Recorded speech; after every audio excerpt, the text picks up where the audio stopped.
Welcome to Baseball Night in America from New York and Citi Field.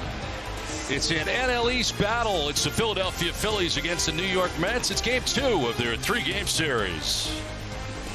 Well, the standings are tight in the NL East and in the wild card. The Phillies, with a win last night, are 2 games back of the Braves, while the Mets are 5.5 back. And easier for the Phillies to win the East than it is with the top 2 wild card teams right now, the Dodgers and the Cardinals.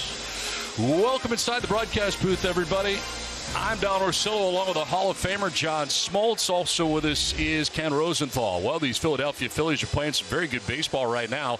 They're on a charge here late in the season, being led by Bryce Harper. Could be the NL MVP. It's an amazing year for the Philadelphia Phillies. To be in this spot is amazing. They've lost so many tough games, but it isn't because their star players not having the greatest timing of a second half to get them making a push to the playoffs. They have a legitimate chance to catch the Braves, and he is doing everything that he can to possibly chase down an MVP award, especially if they get in the postseason. But look what he's done the last 22 games. I mean, that is absolutely, that's the makings of an MVP. But I can tell you the Philadelphia Phillies, the fact that they have a heartbeat is pretty amazing. These are must-win games for the Mets. That's not telling you anything you don't know. They do drop last night's game, but they have their destiny in their own hands. They're taking on the teams they need to beat to get to the postseason. They are, and it starts tonight. They've got to win the next 2 games. So what do? You got to play each game one game at a time, but it starts with the Phillies for 2, and then they've got the Braves for 3. The Mets have had a crazy season. They've been in first place most of this year, and you wouldn't know it if you just tuned in the last month. They've had a lot of injuries, a lot of close losses, but they can go a long way by winning these next 2 games, starting with tonight. Should be outstanding tonight. It is the Mets and Phillies as we get ready. It's an NL East battle from New York. The Philadelphia Phillies and the New York Mets. Oh, it's Baseball Night in America, and it's next on Fox. The Mets and Phillies, 82 degrees, 55% humidity, and the breeze at 7 miles per hour. The forecast is clear for the remainder of the night. Long night last night for these 2 clubs, a 4-hour and 3-minute tilt. We take a look at the Philadelphia Phillies starting 9. Odubel Herrera is going to lead it off in center field with Gene Segura at second base. Bryce Harper in right with JT Realmuto doing the catching in the cleanup spot. Didi Gregorius at shortstop with Andrew McCutchen in left. Brad Miller, who hit a home run last night, is at first base. Freddie Galvis plays at third, and Aaron Nola bats out of the 9th spot for the Philadelphia Phillies. Joe Girardi and the Phillies went through a very tough stretch, but they're playing good baseball at the best time of the year to do so. Yeah, they're a byproduct of a division that we thought would be the toughest in all of baseball. It has not been that because of a lot of injuries. So the record in any other division, they would have a hard time, obviously, being competitive in a postseason. But right now, they're in the right place, right time, and they've endured some of the worst losses you could ever have. So I give them and Joe a lot of credit for being in this spot. And managing that bullpen, which has been among the worst in Major League Baseball, when you're talking about blown saves especially. Yeah, that's where the losses come in and they hurt. You know, having done that role, you could lose a game early, and it's not as big a deal as you lose a game late because it deflates your whole ball club, and then it puts the pressure on your bullpen to be, I'm the guy now. I'm the guy. You can't have too many guys. You need one to do the job, and it looks like they've settled that part down a little bit.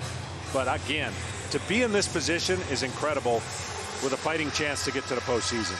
Slight delay. The umpire is a little late getting out there, but they are arriving now, led by the crew chief and the guy that's got the plate tonight, CB Bucknor, as they will exchange lineups now. Let's check in with the 3rd member of our broadcast team, Ken Rosenthal. Kenny?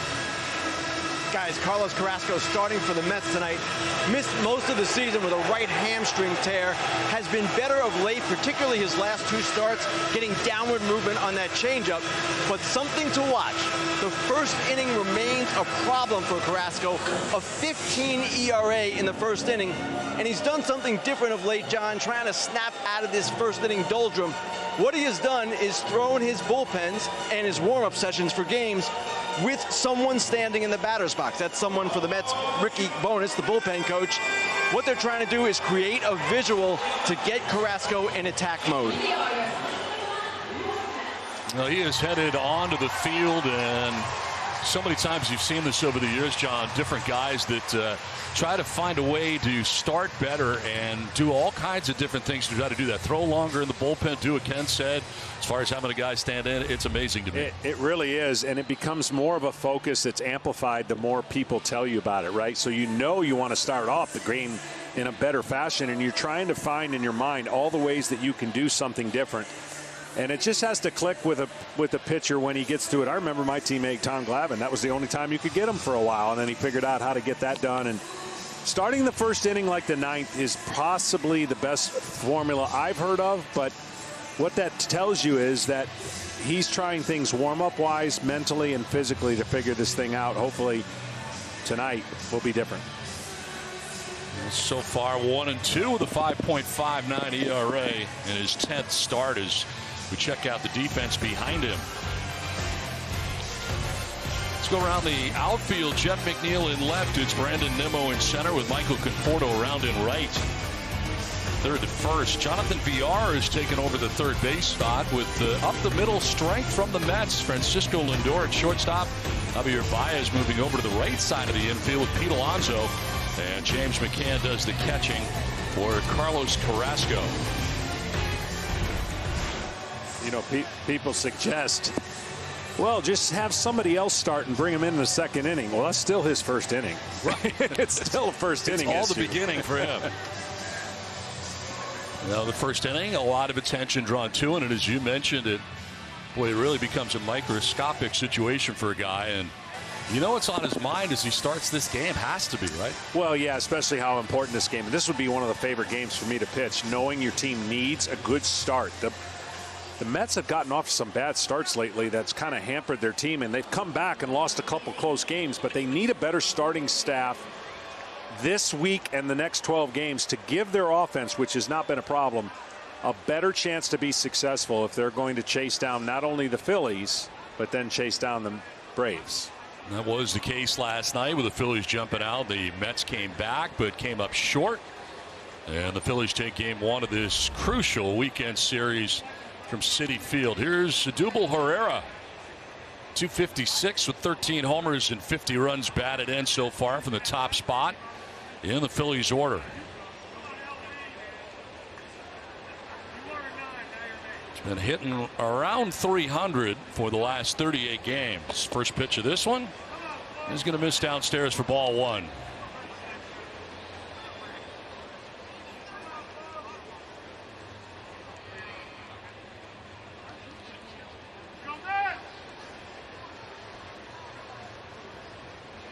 Carrasco's 10th start of the year, a 5.59 ERA coming in. Popped up, foul off to the left as McCann gives chase, but that's back into the seats. And for Carrasco, 11 years in Cleveland, his first with the Mets. He's an 18-game winner back in 2017 as a member of the Cleveland Indians. Along with the theory for the Mets this year, their starters had just not been healthy enough. They went in a great first half, carried the ball club. Second half, total different story when you talk about their rotation, their ERA, and it's reflected in the standings.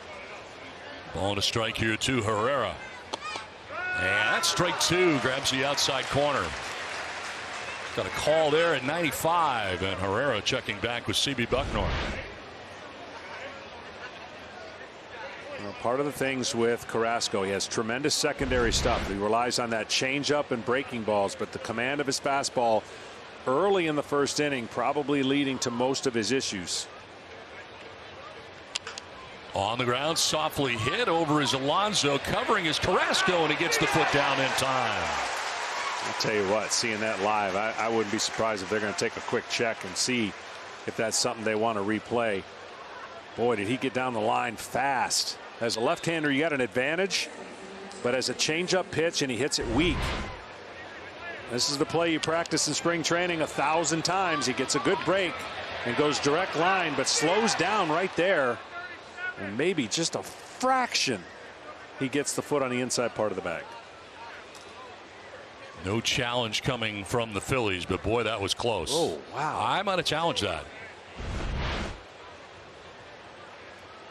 They do not, and there's one out here in the first inning. That view right there.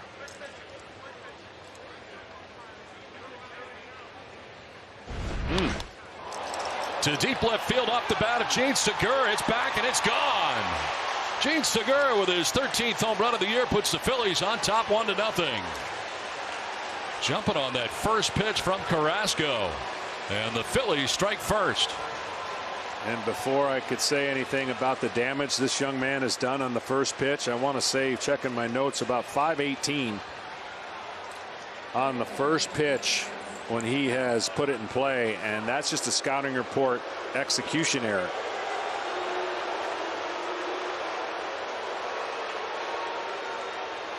So 1-0 Phillies on the home run by Segura, his 13th of the year. And it brings up Bryce Harper. There is the home run hat. You got to wear it. And Segura is for the 13th time this year. He was slugging .911 on the first pitch of the at-bat. Third best so far in baseball. 420 feet away. 112.2 off the bat. And a swing and a miss. Off balance cut there by Harper. Well, this guy's a hit machine, and that's just a first pitch fastball that I, again, am wondering how you throw that pitch when a guy statistically is telling you, I'm swinging first pitch, and I guarantee you, if he's still in there the next at bat, I'll walk back to my hotel if he throws a first pitch fastball. Should I say that? Did I say that? I think you did. Did I already say that? Out loud, I believe. One down, a run in for the Phillies here in the first, and here are the numbers for Harper. He is very much in the MVP conversation. It's really Harper and Fernando Tatis Jr. as he finds a vacated left side and sends it into left center field for a base hit. Good hitting there from Harper. Looked up, saw what was the defense, and just takes it into left center field, a one-out single. Nothing will frustrate a pitcher more. You could see Carrasco's response after he got the ground ball, but realized after it hit, there's nobody there. And he gets the foot down, a little toe tap, and just takes what the pitcher gives him right there. And you know what's going through Mr. Carrasco's mind right now. Like, let's just get 2 more outs and let's be done with it. He was thinking 6-3 right there. Yeah. Where is Lindor? He was nowhere to be found on that left side. Here's JT Realmuto, who's had shoulder problems and elbow problem, hit with a pitch. Had some shots. Pretty tough guy, and in there on a daily basis, banged up or not, plays hurt, and is a huge part of what the Phillies do. And he bats in their cleanup spot. We talked to Joe Girardi about him before the game, and Joe sung his praises, and that is certainly something Joe Girardi, as a former catcher, knows all about. This is to second for one, on to first. That's 2. The 1-6-3 DP wraps it up. A home run for Gene Segura as the Phillies on top 1-0. Mets will be up when we come back.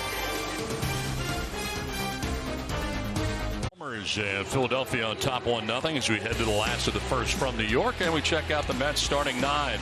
Jonathan Villar is at third base. He leads it off with Brandon Nimmo in center field. Francisco Lindor is at shortstop with Pete Alonso at first base. Michael Conforto's in right with Javi Baez at second base. Jeff McNeil gets a start in left. James McCann does the catching, batting 8th, and Carlos Carrasco, the pitcher, out of the 9th spot for the Mets. On the hill for the Phillies is Aaron Nola. Well, this guy's having a little bit of a strange season. He's their ace, and he was until Wheeler has been dominant. But Nola is a big part of his game, his spinning the baseball and his secondary stuff. But if he's going to have the kind of game that the Phillies want him to have, that goes back to the old Nola, look for his fastball command, especially early, and see how many fastballs he throws to this lineup, which is a pretty good lineup that he's facing in the Mets. 30th start of the year for him. He comes in under 500 individually at 7-8. ERA hovering around 5, and his first pitch is strike 1. 7th season for Nola with the Phillies, the former first-round pick. As Jonathan Villar has had a good season, top the order for the Mets, and Nola was a 17-game winner back in 2018. He's got 7 wins this year. And jumps ahead of Villar 0-2. And the fastball command I'm talking about is that you can't miss by 7 to 10 inches. Like if you're going away, you can't pull it inside like he actually did on the first pitch, but he got a strike. Because then the pitch that becomes his best friend is that changeup he threw on the outside part of the plate. The hitter's always recognizing the last location of the pitch he saw before.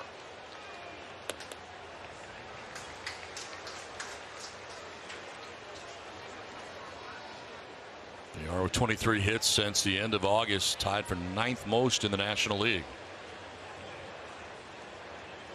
Getting at 300 in the last 39 games, and atop this Mets order. Jumps back out of the way of that pitch in. When Nola is on his A game, that front door sinker that we call a front door sinker that he tries to snatch the inside part of the strike to the hitter buckles, that's the pitch that's been a little bit off, and that tells me the command and connectivity is a little bit different for Nola.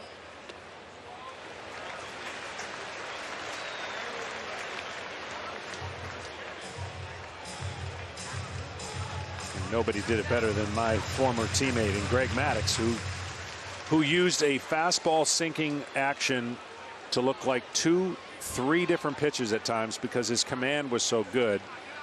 Put stress on the umpire and the hitter. Payoff pitch is to left, and Andrew McCutchen's waiting on it as he makes the catch for out number 1 here at the bottom of the first inning. Let's check out the Phillies defensively. Just saw Andrew McCutchen make that catch in left. Dubal Herrera's in center with Bryce Harper around in right. It's Freddie Galvis at third base. With Didi Gregorius at short, Gene Segura homered at second base. Brad Miller, he homered in last night's game, is at first base with JT Realmuto doing the catching for Aaron Nola. One down in the first inning for Brandon Nimmo. Mets have missed him. He's back in action, injury. Kept him out of the lineup. So it's really not been a problem offensively. You know, in the years past, they've had a hard time scoring with some great pitching by DeGrom. Now it's kind of flipped on them. The second half, they've gotten good offense and not enough pitching.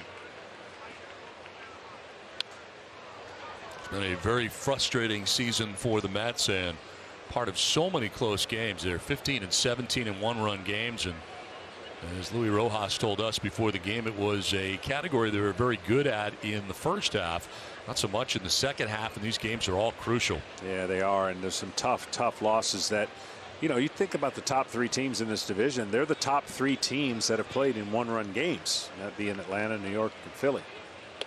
Have to find a way to win those games, and the Mets have not.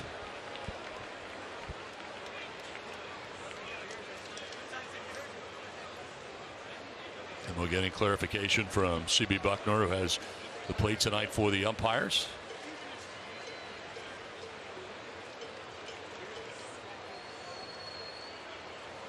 And Nimmo got activated on the 17th of September. The right hamstring strain kept him out. And there's that fastball again, just pulling it. Now, when you stay patient as a pitcher and you're connected with your mechanics, you feel like you got a tunnel to that area against left-handers, and you just paint that inside corner. Swing and a miss, and he strikes out Nimmo. First K of the night for Aaron Nola, 2 down. And that just complements the ability for him to spin a breaking ball, and he can throw a breaking ball changeup whenever he wants to. He has some of the highest strikes that you can throw when it comes to off speed, but see how that pitch will set up this next pitch. Even though he missed for a ball inside, that's starting on that lane that pitchers want the hitter to be focused on, and he get a breaking ball and swings over the top. 2 down here in the last of the first for Francisco Lindor. 17 home runs on the year, 52 runs batted in for Lindor. Now Lindor is starting to heat up. He started to heat up a while ago, and he's gotten numbers that he can at least take in. Even if the Mets don't get to the postseason, he can at least take the second third of this second half and feel a little bit better about the year he's having. He has powered up lately. Total of 6 home runs in the last 14 games for him.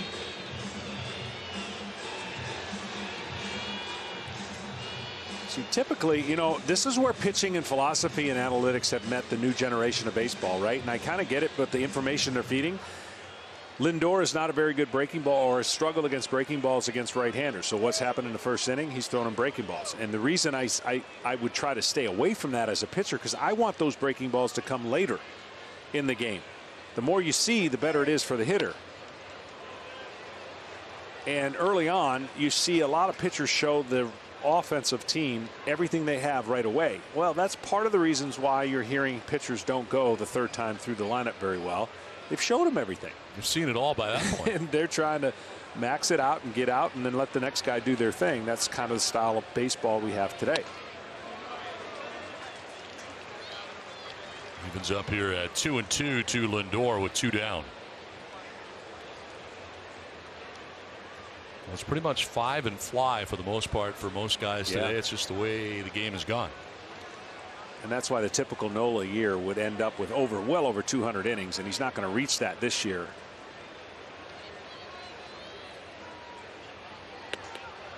Swing and a miss, and he strikes out Lindor. Back-to-back Ks for Nola. Enjoys a 1-2-3 first, done with 1. Philadelphia on top 1-0.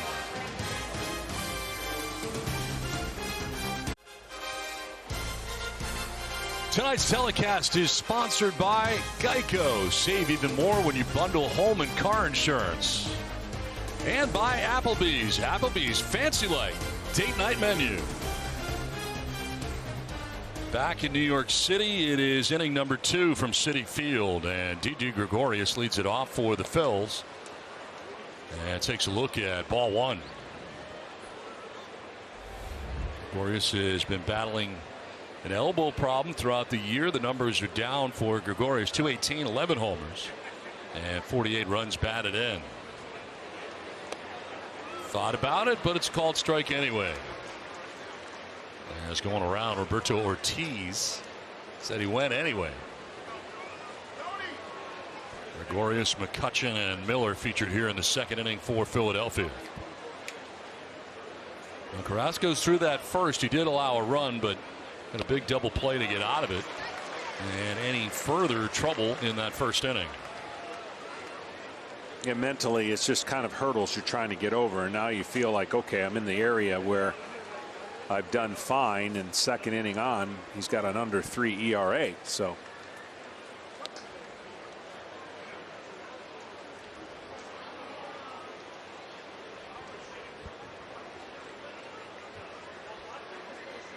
Hutchin waiting on deck with Didi Gregorius batting now, and a 2-2 offering from Carrasco is on the ground right side. Baez astride on the outfield grass, throws him out for out number 1. every time, you know, we do a game, you get a pile of information, you look through numbers and certain things that stick out and you go, I just think for the Phillies it's been weird in a lot of ways, but a ton of solo home runs. We saw the solo home run by Segura. I mean, Harper's got a ton of solo home runs. So unfortunately, on the flip side, their pitching has not had that luxury of giving up a lot of solo home runs. More of them have been non. So you got to win that category on the pitching side, and you want to win that category. And it's been opposites really for the Phillies. And we talked about their inability to pitch well late in games, and that has been a challenge all year long for Joe Girardi. Trying to piece together the end. They went and got Ian Kennedy, hoping that would take care of the end. And he did finish off last night's game and last night's win for the Phillies in game 1 of the series.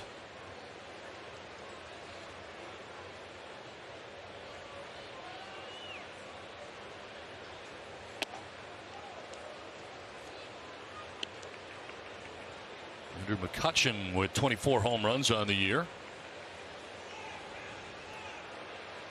That solo home run snapped kind of a modest little 15 innings stretch of no home runs given up by Carlos Carrasco.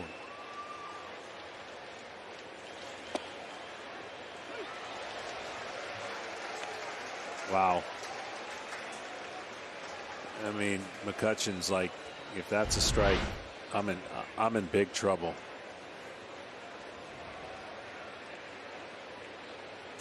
CB Bucknor has the plate as he finds himself down 1-2 and didn't think he should be. That's a great pitch. That no matter what the scouting report says you should throw on a particular pitch, if you get a call like that, you go right back out and put the stress on the hitter and the umpire. Unfortunately, he didn't make it close enough to the plate to get McCutchen to fish.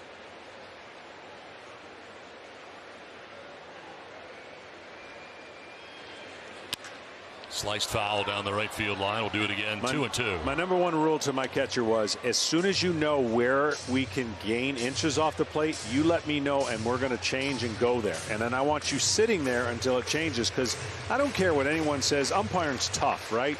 And they can say whatever the numbers are statistically on what they get the pitches right, but there's always one side of the plate that has an error effect where you can get something different than the other side. Driven to right center field, and that's going to be a gapper. It gets through to the track on the wall. McCutchen's headed for second. He will cruise into second base with a one-out double. Splits the gap in right center between Nimmo and Conforto. And a one-out double here for McCutchen. Well, even though McCutchen has gotten older, he had one of the fastest hands in the game at the peak of his career.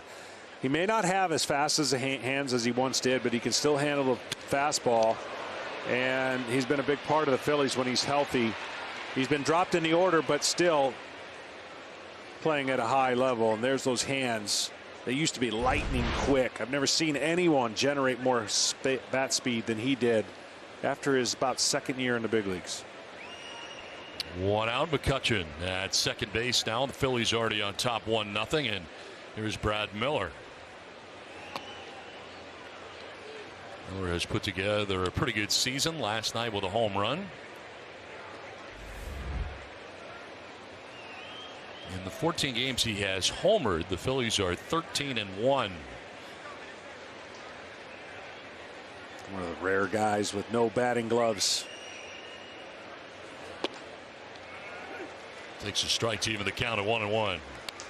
And see, the challenge for Carrasco against a guy like Miller is Miller takes away his strength, meaning the changeup is a great pitch for Carrasco to throw to any left-handed hitter, but Miller is a good changeup hitter. I mean, he's hit a lot of home runs on changeups.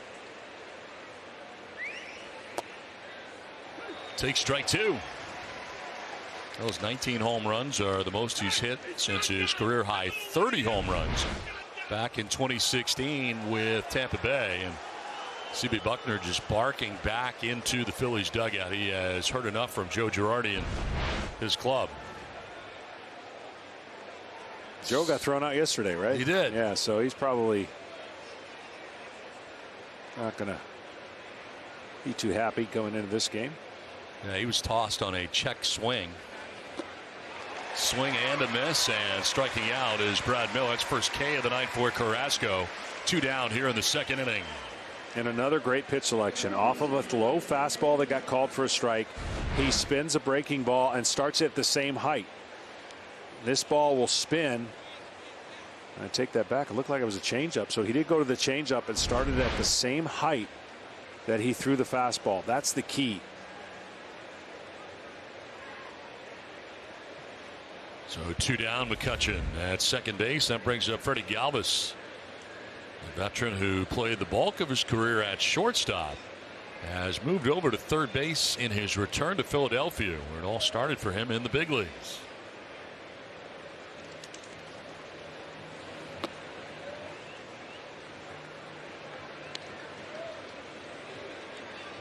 Last 9 starts he's hit at .310. And he's hit .316 against NL East clubs.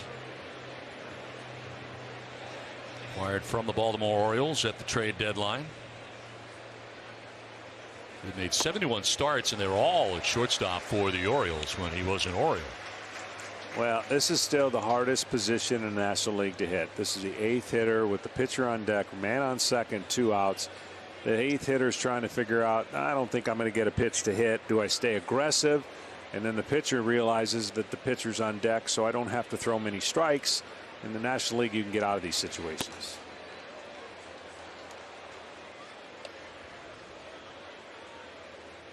But on the flip side, if you get him out, you got the pitcher leading off the next inning. That's always a bonus, too. Even better. Nola's not a terrible hitting pitcher. He does have 7 hits on the year, and he waits on deck. 2-1 is strike 2.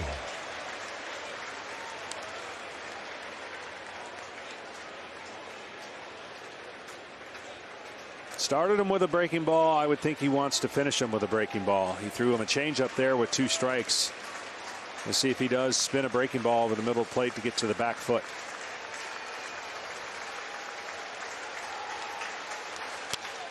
In the air to center. Nimmo running in, diving to make the catch in center field. Well, it robs the Phillies of a run. Brandon Nimmo coming in. Head first dive to make the catch. That will end the inning, and the Phillies will leave McCutchen at second thanks to Brandon Nimmo. 1-0 Philadelphia. Carlos Carrasco's fired up.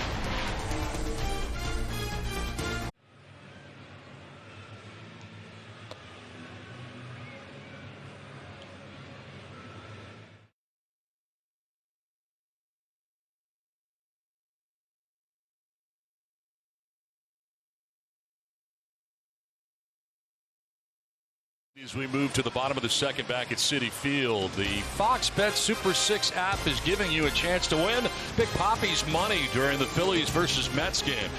Enter any time before the start of the 7th inning of tonight's game and answer 6 questions about the 7th, 8th, and 9th innings for a chance to win $1,000. Scan the QR code now to download the Fox Bet Super 6 app now and enter for free.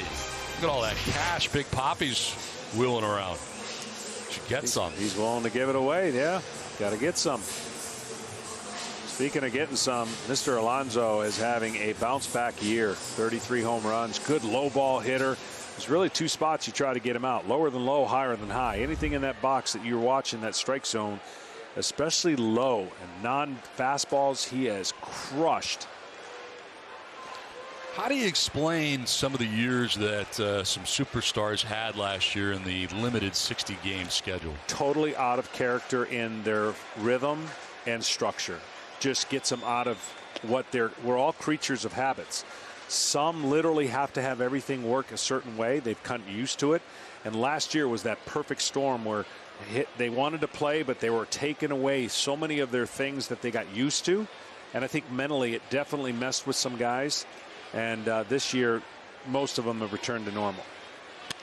On the ground and into left center field, a base hit for Pete Alonso. Starts things here in the bottom of the 2nd inning. And like I said, he's just so good in the strike zone. That pitch was in the middle to down in the zone. And for Mr. Nola, I'm sure he's glad it stayed in the ballpark, because anything in the strike zone, he's crushing. And he was lost last year, to your point. It was a very frustrating year coming off a monster rookie campaign. And I just think that this year he's back to where he needs to be. It started with that all-star game home run competition that I've never seen anybody enjoy themselves more than he did. There's Michael Conforto with a runner at first and nobody out. Talk about a guy who wants to win that exhibition in the worst way, and he's back-to-back now. I think it's awesome. He's proclaimed himself the best home run hitter in baseball, and why not? If you believe it, go ahead. And until somebody knocks you off, I mean, he was bebopping around. I've never seen that side of him, and no. he definitely has taken his game to the next level, and I think that's part of what baseball, you got to have that mindset that you're better than the guy on the mound. He was definitely dancing to his own music that night. No doubt. And some would say maybe he shouldn't have been dancing, but hey, he thought he had rhythm. Lead runner on here at Pete Alonso in the 2nd inning, and Michael Conforto batting with a shift on the right side for the Phillies. They stack it up and bring Didi Gregorius over to the right side with Segura and Miller. Swing and a miss, and down goes Conforto. He strikes out. 3rd strikeout for Nola. I think if Nola's the type of pitcher that if he wanted to go into a game trying to strike out 15 guys a game, he could, but I don't think that's his best usage That's why when he's on his game, he'll get those quick outs. He'll get the strikeouts when he needs it. And for the Philadelphia Phillies, when we talk about their bullpen, if it weren't for Wheeler and guys like Nola and the starting rotation taking some pressure off their bullpen, that's why you can make a lot of arguments for the value of Wheeler in the Cy Young race to his club. He may not and probably won't win the Cy Young overall, but to his club, he has been an ace. And their most valuable pitcher, as Javi Baez stands in, and can Nola had the 0-2 count there, and he struck out Conforto. It's an area he's comfortable in. Well, that's true, Don, but it's an area that has been one of emphasis for the Phillies because 2 strikes with this team has been an issue this year, and with Aaron Nola, as good as he is, it's been a problem for him too. He's given up 12 homers on 2 strikes, 3 on 0-2, and that's not Aaron Nola. Pitching coach Caleb Cotham says he wants Nola to be greedier with 2 strikes, make hitters chase, make them expand the zone.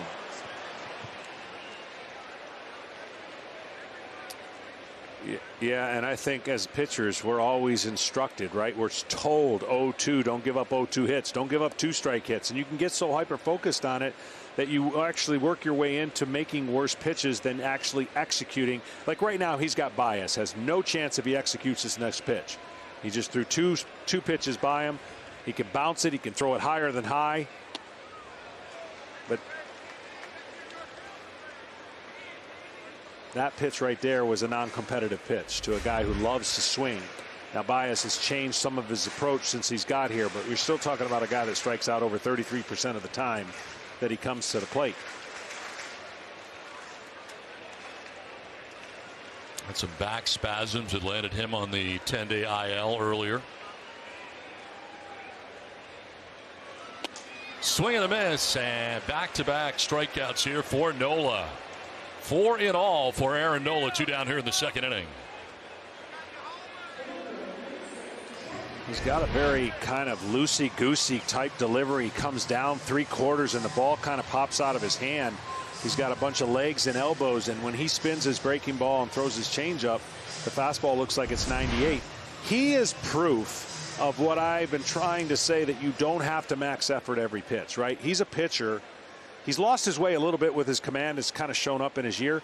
But if he starts commanding his fastball like he did a few years ago, I mean, he's a perennial stud / Cy Young Award winner. Every year he stays healthy. Heard you talk a lot about redlining it, and that's something that you've talked a great deal about. Well, we're in red line era pitching, meaning that your engine has a red line on it, tachometer, whatever. When you see the red line, you see that needle staying there, you're going to blow your engine if you stay there. And it's the same thing with pitching. I know we're teaching each guy to give him max effort and give us everything you got, and we'll get the next guy to do the same thing, but the injury rate is so rapid. I mean, the Mets don't want to hear about it. Mets fans don't want to hear about it with Jacob deGrom, the greatest pitcher in baseball right now, but he's been on the shelf for the last 2.5 months. But when he pitches at 100 miles an hour and is unhittable. At some point, there needs to be a middle ground for him and his career to flourish. He doesn't have to be the greatest pitcher every year. But to the Mets, if he can make 30 to 35 starts, that's the greatest pitcher for the Mets. And I hope that him and the team can come to that. Whatever adjustments they need to make, I think he can pitch at 95 and 97 miles an hour, but time will tell. And have the same kind of success he has. Oh, yeah. Just not have the 1.0 ERA. I mean, that's just ridiculous what he's done.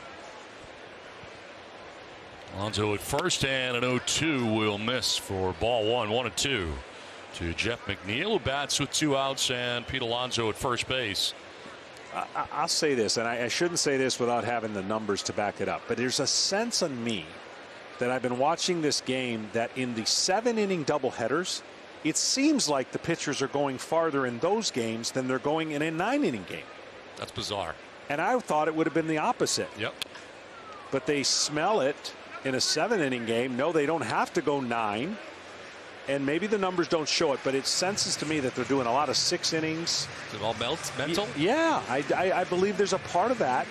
And, you know, when they first heard about the 7-inning doubleheaders, I'm like, uh-oh, we're going to get a lot of 3-inning outings and the bullpen, Johnny bullpens. But the clubs have figured out they can save their bullpens by having their starter going 6, finish 1 inning, play the next game, and do the same thing over and over again. So Especially in game one, where you're more apt to stick with your guy there, knowing you get a second game that day. Yeah, for sure. Do you like the 7-inning doubleheaders? I'll tell you what I love about it, and I hope they incorporate it fully next season in this regard, not in the rainout regard, where it's an unfair competitive advantage for teams who have had rainouts to make up those games in less innings than teams who don't have the rainouts, to have to play more innings.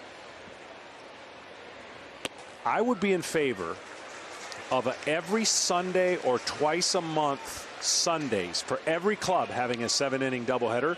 You can shorten the season, play the same amount of games, have a mandatory day off on Monday, but give everybody the same amount of 7-inning games versus the randomness where, let's say, last year was an outlier, but the Miami Marlins got a chance to get in the postseason because they played the most 7-inning games, right? Yeah. So I would be in favor of mandatory 7-inning doubleheaders. Now, I know there's going to be a gate issue, and, you know, it can't be a split game doubleheader. It has to be a true doubleheader. And then move the season, and everyone seems to be wanting more off days. You can accomplish all of that. Line to center field. That's in for a base hit. Trying to go first to third is Alonso. He will. And the Mets have something going here in the second inning. First and third with 2 down.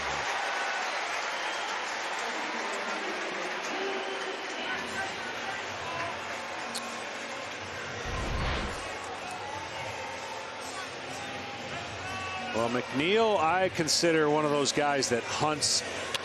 He's a hit maker. He hasn't been exactly this year where he's been locked in. Started off really slowly, and you could tell that Alonso was ready to go down if he needed to. When that heavy body starts leaning forward, but the third base coach told him he could come in standing up. Okay, same situation. 8th hitter, 2 outs, pitcher on deck. And that 8th hitter is James McCann, the catcher for the Mets. And the double figures in home runs with 10 on the year. With Alonso at third, McNeil at first, and 2 down in the New York second inning.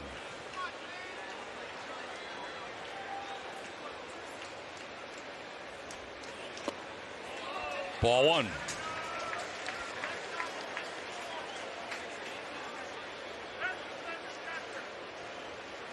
Where do you fall in the extra innings and the runner at second base? I love that. I know a lot of people are down on that, and I'm just telling you right now, from a player standpoint and safety, I know it was putting in for protocol for the safety of time on the field.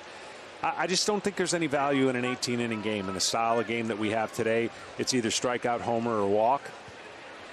Well, guess what gets exasperated in the extra inning? Everyone's trying to hit a home run, and you get a lot of pop-ups and strikeouts, and the game go on forever.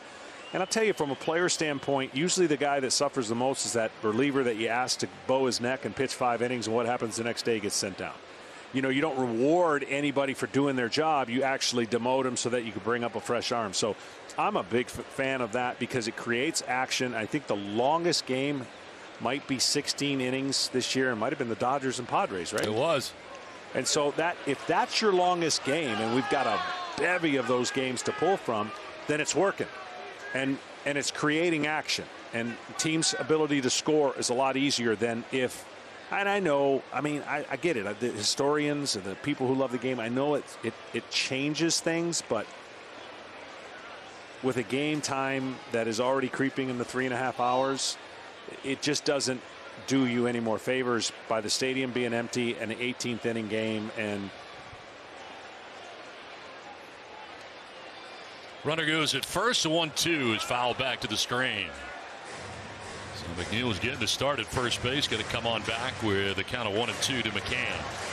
And I do hear from a lot of people that you know, I'd be in favor of anything that creates more action, right? The action, the athletes are better than they've ever been. They're stronger, faster.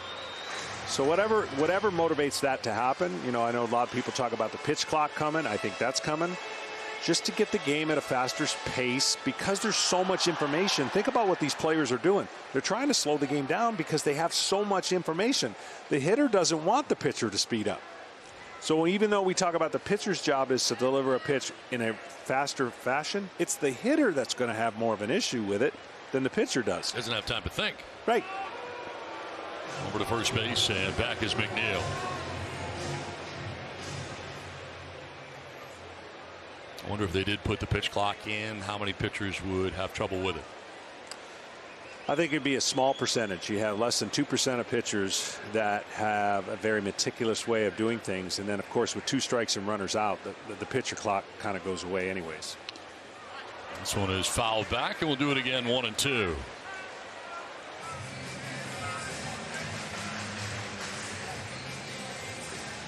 Kenny, your thoughts on the pitch clock getting a lot of conversation this week?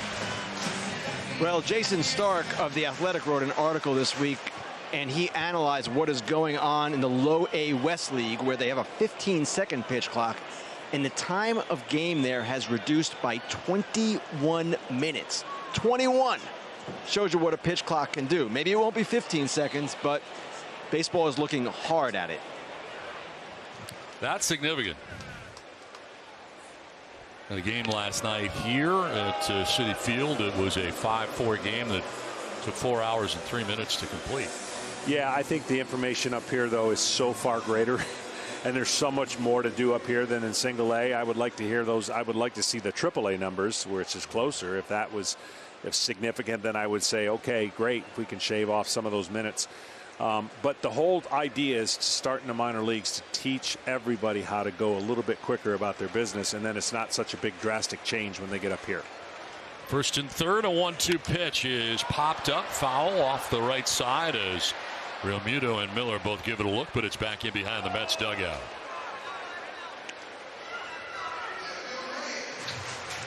So it's been a taxing inning for Nola. You know, I hope they play around with things in spring training like they have in the last couple. I think it's great that you can have some ingenuity and create something. I selfishly would like to see every spring training game with a man on second every inning, just to see what would happen if the philosophy would change.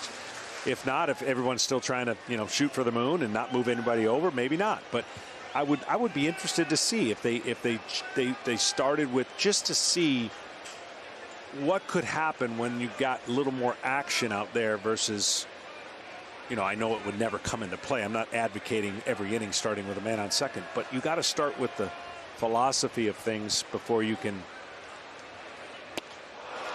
McCann strikes out, and Nola does indeed get out of the jam. It was a taxing inning, but he gets out of it unscathed. Mets will leave a pair. It's 1-0 Philadelphia.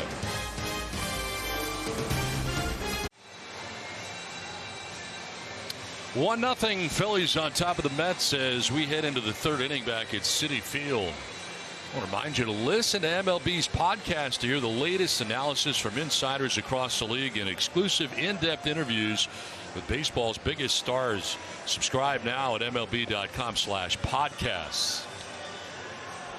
Third inning, and it'll be Aaron Nola who leads it off here for the Phillies. Well, the right combination, sponsored by Subway, had the really cool chance to face his brother Austin with the parents looking on, and he struck him out on 3 pitches, impressively enough. Who do you root for? Your dad? You get the Phillies shirt on the outside, you got the Padres shirt on the inside, but you got both on. But that's a pretty strange place to be. Can't imagine what that would be like. All the years growing up and all the times they did that. They did it for real. First time ever. And in the big leagues, not the backyard, though. Exactly. We talk about bragging rights. Nola's a career 159 hitter. He's got 7 hits in 44 ABs this year. And he leads it off in the Phillies' third inning. Carrasco's thrown 30 pitches. One carved foul off to the right. I'll never forget, it wasn't my brother, obviously, but facing Tom Glavine, when you play 15 years with a guy, you never think you're going to face him. Practically your brother. Practically, and I'm like, I'm going to hit this guy. Like, I watched this, every hitter go up there and every hitter come down. And so I've got bases loaded. And I'm at the plate, and I'm like, stay back, stay back, stay back, stay back. I couldn't do it. His changeup, I grounded into a double play, couldn't do it. And I finally realized, I'm like, all right, Glaff, I get it. I get it, all those 300 wins. Wow. Every hitter went up with the same attitude, and every hitter came back going, can't believe I couldn't hit this guy. Okay, but so I spin out of the box. Oh. What'd you get from him? Did you hear from him right then? No, but my claim to fame for I did get my 200th win against Tom Glavine, so okay. I'll never forget that. but I made a defensive play, and thankfully he couldn't run very fast. It's one of my greatest defensive plays ever, and it was against him. So not my brother, but kind of like my brother that, you know, for years we played together and never thought. We always talked. Here's what I'm going to do to you if I ever face you, and vice versa. Didn't quite work out that well. One down here in the third as Nola struck out, and here is Herrera as Carrasco goes second time through the order.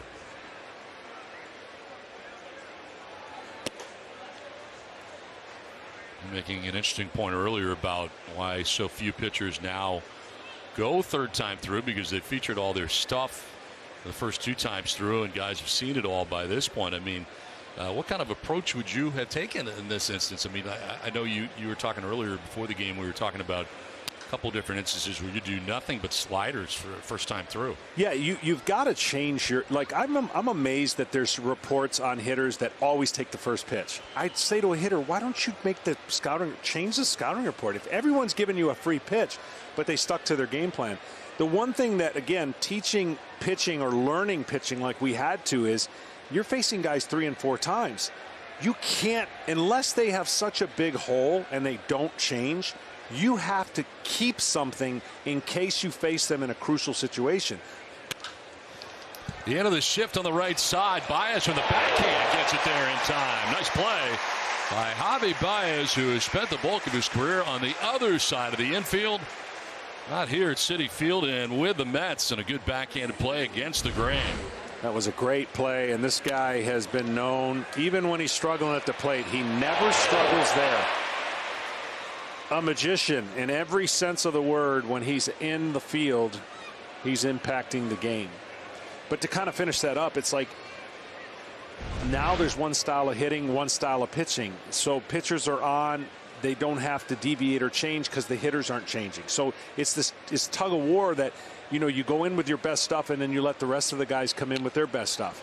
And so therefore you have a regression in innings pitched and limit in how many pitches they make. So everything gets condensed and you need more people to be successful. In a vacuum, that kind of works in one game at a time approach, but in 162 it shows itself.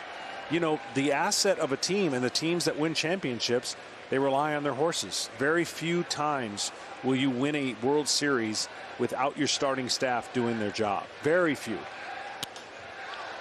And so today they're given the information and kind of like the answers to the test, and they're just going out executing regardless of the feel for what it calls of your eyes. They have so much information now that that's how they're attacking the game. Carrasco ahead here 0-2. Segura, who got to him in the first inning, and drives this one to left field and deep. McNeil going back, and again it's gone. Segura homered in the first. He homers in the third. They're both solo shots, and the Phillies are on top 2-0. Well, what was biting the Phillies pitching staff on an 0-2, their offense took care of it on an 0-2 pitch. And I can tell you right now that would like to have a redo for Carrasco.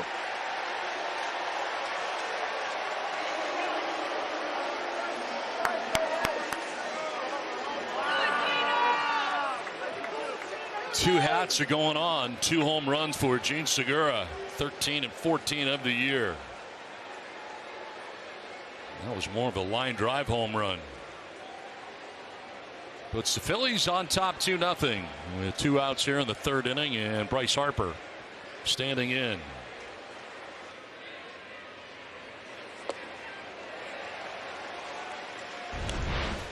Let's get a look at them both. Yeah, this one was a mistake only because he's such a good first pitch, first ball hitter. And unfortunately, on an 0-2 pitch, he gave him a backup slider. And that is the best formula for a ball to leave the ballpark, because the spin and the angle which the bat connects, the backup slider just doesn't usually work. Grounder by the mound from the shortstop spot. Lindor's got to hurry, and he gets it there just in time to get Bryce Harper and to end the inning. But Gene Segura has homered for the second time and put the Phillies on top 2-0 after 2.5 from Citi Field.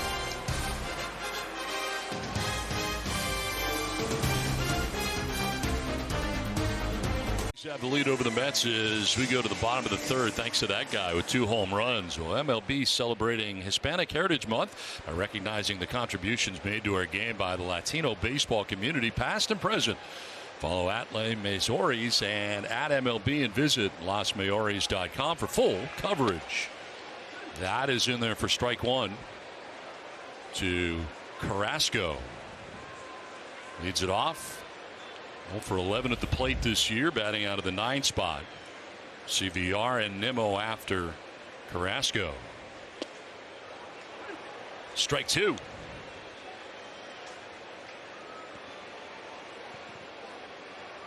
This looks like one of those high volume strikeout games, of kind of stuff that Nola has. The Mets were not hoping to see that version of him tonight.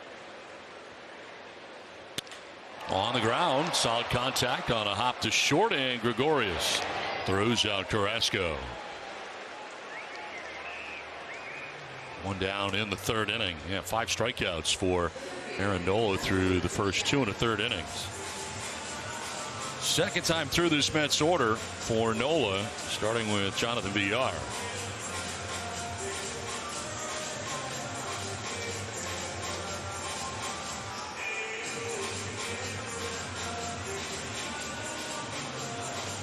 Ken, Jonathan Villar has really been a very good story for the Mets this year. Don, maybe their biggest surprise and most pleasant surprise. Here's a guy that is an aggressive player, much like Javier Baez. He'll make mistakes from time to time, but with J.D. Davis's hand injury earlier this season, he solidified third base. Then he slid over to shortstop when Lindor was hurt, and now he's back at third. Third base is a position that has vexed the Mets over the years, but now Villar is a free agent. And we'll see if the Mets re-sign him at the end of the season. They've got some decisions they've got to make. Well, he has helped himself out a great deal in that regard. His resume this year with what he's done in a Mets uniform down the stretch.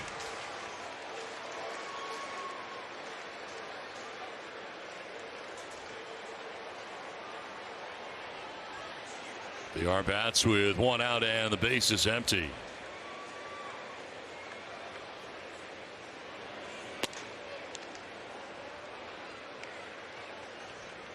Such late movement on that 94-mile-an-hour sinker. Really trying to pound the inside. He's opened up the entire area now. I know this is a good breaking ball hitter in VR off of right-handed pitchers, but now he's brought in a changeup or breaking ball after the hitter sees 2 pitches back-to-back on the inside part of the plate.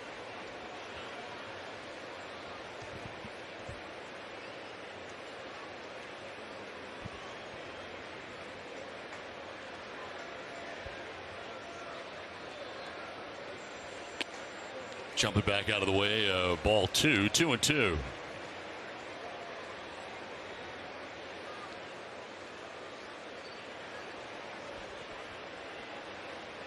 Villar flied out to the left fielder Andrew McCutchen in the first inning. He's 0 for 1.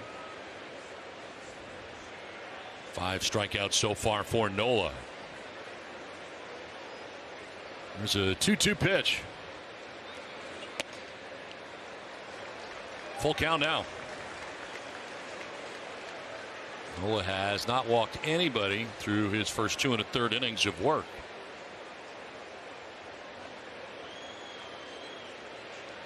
Brandon Nimmo waits on deck here for New York as a bat in the 3rd.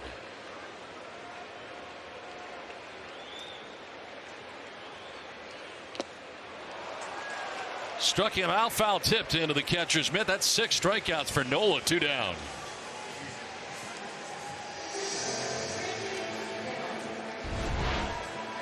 I felt like he could have gone to that pitch a lot earlier than the 3-2 count, but it worked out on the 3-2 count to get the strikeout.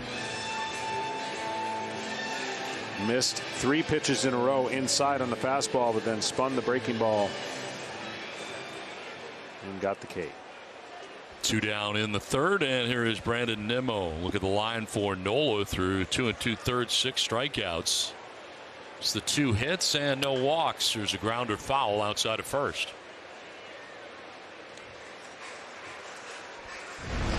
Well, historically, back on June 25th in Game 1 of a doubleheader, Aaron Nola tied Tom Seaver's Major League Baseball record by striking out 10 consecutive batters. Think about that. That record has stood forever. It's been done twice this year. So strikeouts obviously a premium on both ends of the field, both from the pitcher and the hitter, and you're going to see a lot more of those kind of records maybe be broken by the style in which everybody at the plate is trying to deliver a ball over the fence.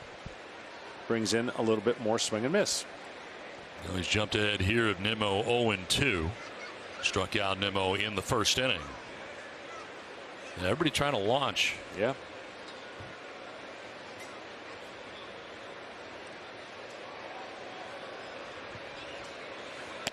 That's strike 3 and make it 7 strikeouts for Nola. Joys a 1-2-3 third inning. We played 3 from New York. The Phillies have a 2-0 lead.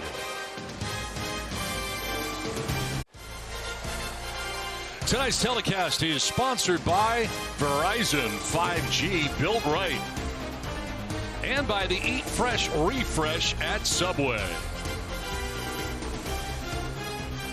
2-0 Phillies as we get ready for the 4th inning back at Citi Field, where Carlos Carrasco works into the 4th. He's given up 2 solo home runs to the same guy, Gene Segura, in the 1st, and again in the 3rd. It's the difference in the game as JT Realmuto leads it off here in the 4th inning for the Phillies.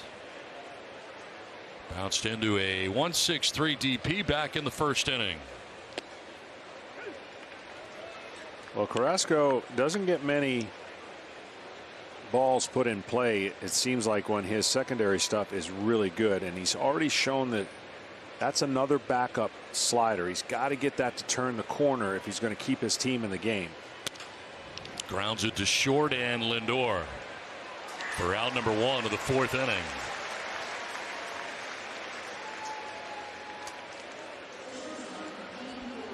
That'll bring up Didi Gregorius, who grounded out to second his first time up. 7 ground ball outs for Carrasco. When he keeps the ball down and he uses his off speed off of his fastball, this is the kind of pitcher the Mets were hoping to get. And of course, he hasn't been healthy all year, and that's been a theme again that Mets fans are tired of hearing. Thought we'd see Syndergaard at this point. Of course, DeGrom. Taijuan Walker had an incredible first half. Stroman. I mean, the Mets, to me, had a making of a dominant pitching staff again if they stayed healthy, and that has not been the last 4 years. It's just something's got to change in order for them to be a playoff team. I admit, every year the last 4 years, I've picked them. That's how much I believe. That's how much I believe in their roster and what they have established in their bullpen. But when you see the pre-All-Star kind of numbers, I know the reflection of wins and losses was their offense wasn't connected with their pitching, and then in the second half their pitching hasn't been connected with their offense, and you need the two to work kind of together. It's an important combination. But you're talking about in 14 days or whatever the stretch was. I mean, it is impossible for this to happen. The Braves go on a 9-game winning streak, and I think the Mets lose 8 in a row, and in a 14-game stretch they went from dominating the division to down 8 or 9, and at least crawled their way back in. They've had many moments to try to be right there because the Braves of late have struggled, and only the Phillies really have taken advantage of it. That's why they're in second place. The Phillies had a tough stretch of their own, but playing better baseball lately at the right time and head-to-head against the Mets. That'll miss, and it's 2-2. And you know, I'm not a huge, well, everyone talks about strength of schedule. Now's a little bit different than in the beginning of the year, because the team you face in the beginning of the year might be different 2 months, 3 months from now. Now the strength of schedule for the Phillies on paper is really good. So the teams they have remaining minus the Braves are not having very good years. So you like to look at their track of winning the division a little bit easier than, let's say, the Mets. Of course, the Mets are 5+ back, but here's the problem, though. You got teams like Colorado who have been bad all year, all of a sudden playing great baseball. Yep. And some of those lesser lights that all of a sudden have put it together here in September. Yeah, the Rockies couldn't win on the road. Had a losing record every month. Now going into this month, they're, I think, 8-1 now on the road. and they beat up the Phillies and they beat up the Braves. So point well taken. I think when you're a good team or a team that's trying to be a good team, you take care of business and you win series. Swing and a miss. Gregorius strikes out. That is strikeout number 3 for Carrasco. 2 down. Lengthy at bat, but Carrasco wins the battle. And that's what's so amazing about the San Francisco Giants. They haven't had a bad month. They haven't had a bad week. It is the greatest story in baseball, and they may not win their division. That's how good the Dodgers are. We thought when you start the season that 3 teams could come out of that division and still can to win a playoff spot. But wow. Kept waiting for the Giants to fade. It started the first month. They're not going to be around. Then you get to the All-Star break. We're mid-September, and they've already punched their ticket to the postseason. This is to left, and Jeff McNeil comes in a few steps and puts it away. It's a 1-2-3 fourth inning for Carlos Carrasco. It's a 2-0 Phillies lead. 2-0 Phillies on top of the Mets. It's to the bottom of the fourth inning we go. Austin Knoll has racked up 7 Ks through the first 3 innings. And Francisco Lindor, Pete Alonso, and Michael Conforto featured here in the bottom of the fourth for the Mets. Bryce Harper kind enough to be mic'd up for us, just our overall enjoyment. He's wearing a mic for us tonight, and look forward to hearing from some of the things he says and does tonight. Always a wise decision to let people know that you're mic'd up, I guess. Yeah, it sure is.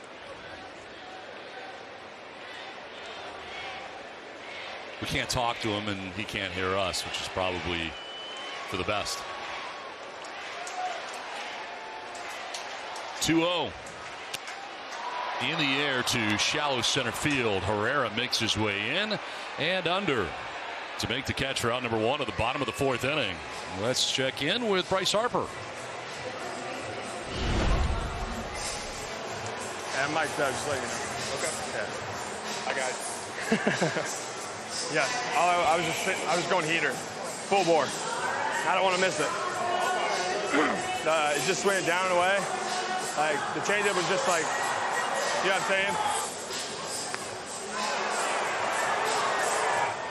Who are you?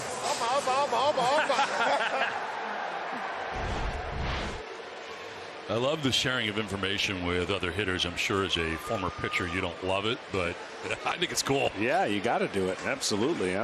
I was always searching information from my fellow pitchers when they would face a team, even if I didn't pitch like them. I say, "What'd you see? What is he doing?" Pete Alonso with 1 out. The base is empty here in the fourth inning for New York. I always like, though, asking Maddox, "Hey, what do you think about this approach with Barry Bonds?" Yeah, I could see it. I came up with it and told it to him. And then executed it, and he hit it 460 feet to right field for a home run. Opposite field, and that'll get down for a base hit. Alonso is 2 for 2 in this game. So I'd come into the dugout, and he goes, "Oh, that didn't work." I said, "No kidding." Thanks a lot. But I thought you said it was going to work. You know, I'm leaning on your expertise. That's funny. But we spent a ton of time together, and I don't, you know, pitchers hang together like hitters hang together, and you pick each other's brain. They made me a much better pitcher just knowing how they did things.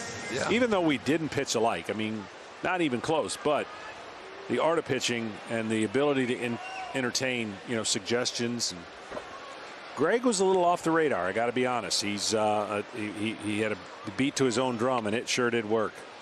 All Hall of Famers, how much inner competition was going on there between you 3? You know, people ask that all the time, and it was so great that we never talked about it, but I think we all realized that we kind of wanted to one-up each other, sure, which is good. Problem is, some guys made it very difficult with like a 2-hit shutout, so then you got to throw a 1-hit shutout. None of us threw a no-hitter, so we didn't have to reset the clock, you know. But it was a great friendly competition, whether it was at the hitting cage and our hitting games, golf courses. We spent a ton of time, and we learned a lot of A, how to have fun, 2, or B, how to compete. And we knew that if we could check our prides when we walked into the locker room, then we're gonna be fine. Because if you want to be the guy, you're going to get embarrassed from time to time because the other guys are going to have their moments. And so it was a great magical 10 years, and I'm glad we never talked about a lot of things like, hey, when are you going to retire? Let's retire together. I'm glad it all worked out naturally. And I guess our only regret is would have liked a few more rings. But who didn't want more rings? 1 out, 1 on, and Michael Conforto, who struck out swinging in the second inning, getting his second look at Aaron Nola. They're going to shift on the right side, and this one's carved foul to the screen. I will say this, though. I openly was jealous about the commercial. Chicks dig the long ball. Now, I wasn't with that company, so that's why I wasn't in that commercial.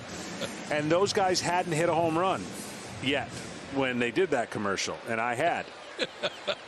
But then they came around. I literally fell off the bench when Glavine hit a home run. I didn't think it was possible.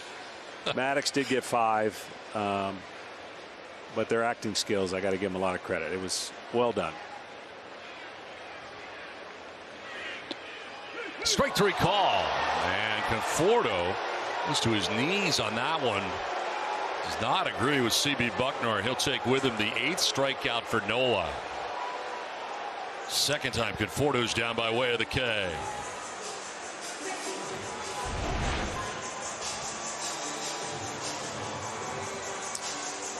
Well, that breaking ball was better than the way it was caught. And if you look at the reaction of where it was caught, it's going to seem real low. It was very close, but you could see the argument of Conforto saying that ball is down.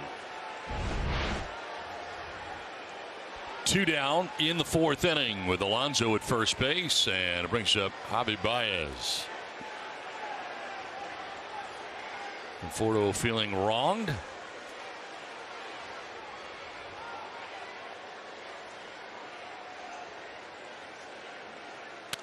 Chop to third, backing up as Galvis. He'll go to second for the force out, which will end the 4th inning. We played 4 from New York. The Phillies have a 2-0 lead. Baseball and softball's initiative to highlight the fun and accessible ways to play the game for all. Find a league near you. Go to playball.org and follow @playball on Twitter, Facebook, and Instagram. We head into the 5th inning with Brad Miller leading it off for the Fightin' Phils. Miller a strikeout victim in the 2nd. 1 of 3 Ks for Carlos Carrasco. And if you're Carlos Carrasco, even though it's the 5th, this is starting to get around. You've got to pitch perfect because the guy on the mound opposing you is dominating your offense, which has been good all year. So the bottom of the 5th, give your team a chance, put a 0 up again, and then maybe they can start getting cracks in the armor. But this is a big game for the Mets. Strike on the outside edge.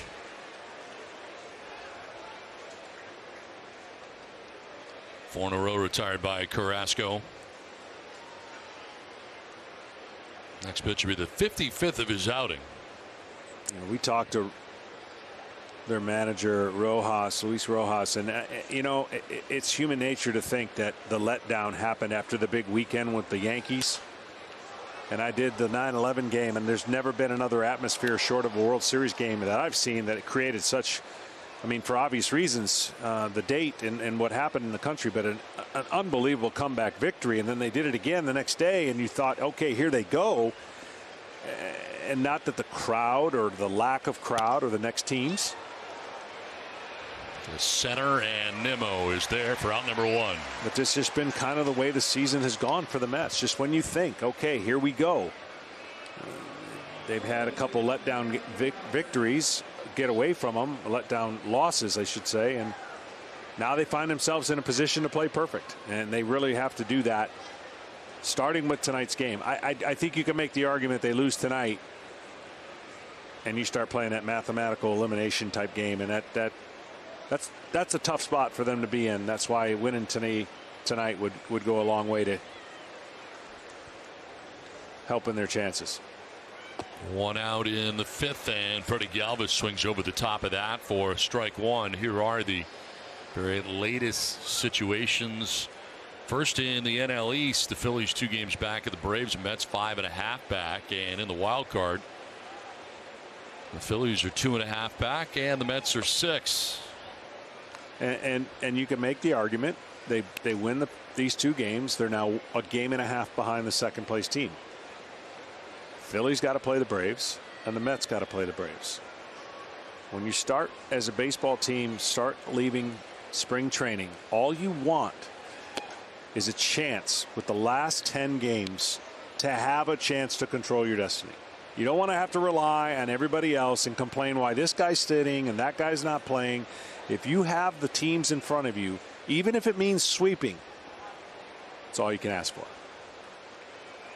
And for the Mets, they just got to win games. I mean, that's the bottom line right now. These games are must wins. We're at that stage of the schedule, September the 18th. Got to win. And trailing right now 2-0 with 1 out here in the 5th inning. Freddie Galvis heading the count 3-1. Joe Girardi and the Phillies took game 1 of this crucial 3-game series. And I got to say, both managers have been dealing with similar situations, and I don't know how you could handle them any differently. I think what Joe's done has been incredible to keep his team in position, and really from the Mets side. That's ball 4. And the first walk for either starter as Galvis walks with 1 out. And now a quick word from Hankook.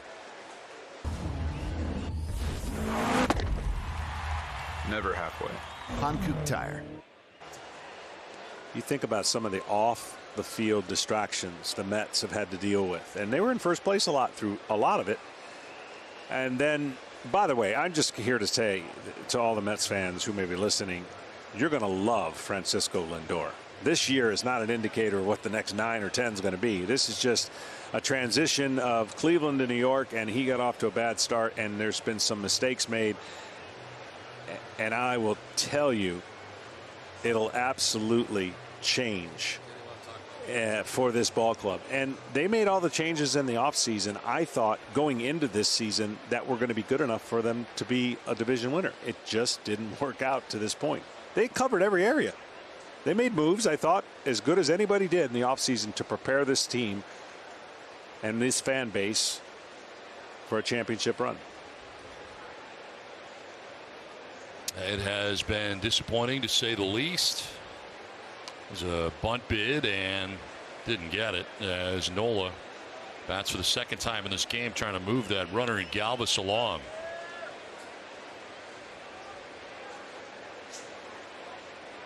He struck out in the 3rd.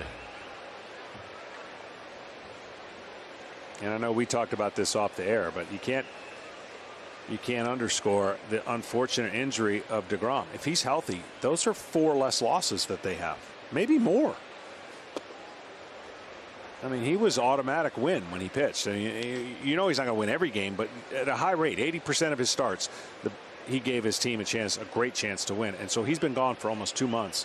And that takes the air out of your ball club. I mean, that's just one pitcher. I get it. But that one pitcher is special and means that much to their team.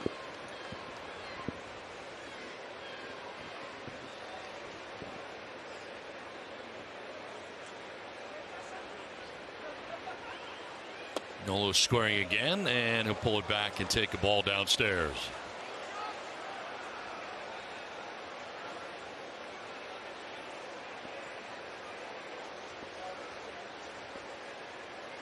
Miller flying out to begin the inning. Galvis walked. He's at first with 1 out, and Nola's been trying to get this bunt down. He's ahead in the count, 2-1. Crashing from third is VR, and has to duck out of the way of that pitch up and in. So all he's trying to do is bunt here, and all of a sudden he's got to count in his favor of 3-1. You know, it's weird, and I've heard people say, how can you not throw a strike when the pitcher's bunting? He's giving you an out. Well, the optics change when the pitcher turns around and someone's squaring, and it changes the view of the hitter as a pitcher when you're trying to throw the ball to your catcher for a strike. Fouls it off, and a full count.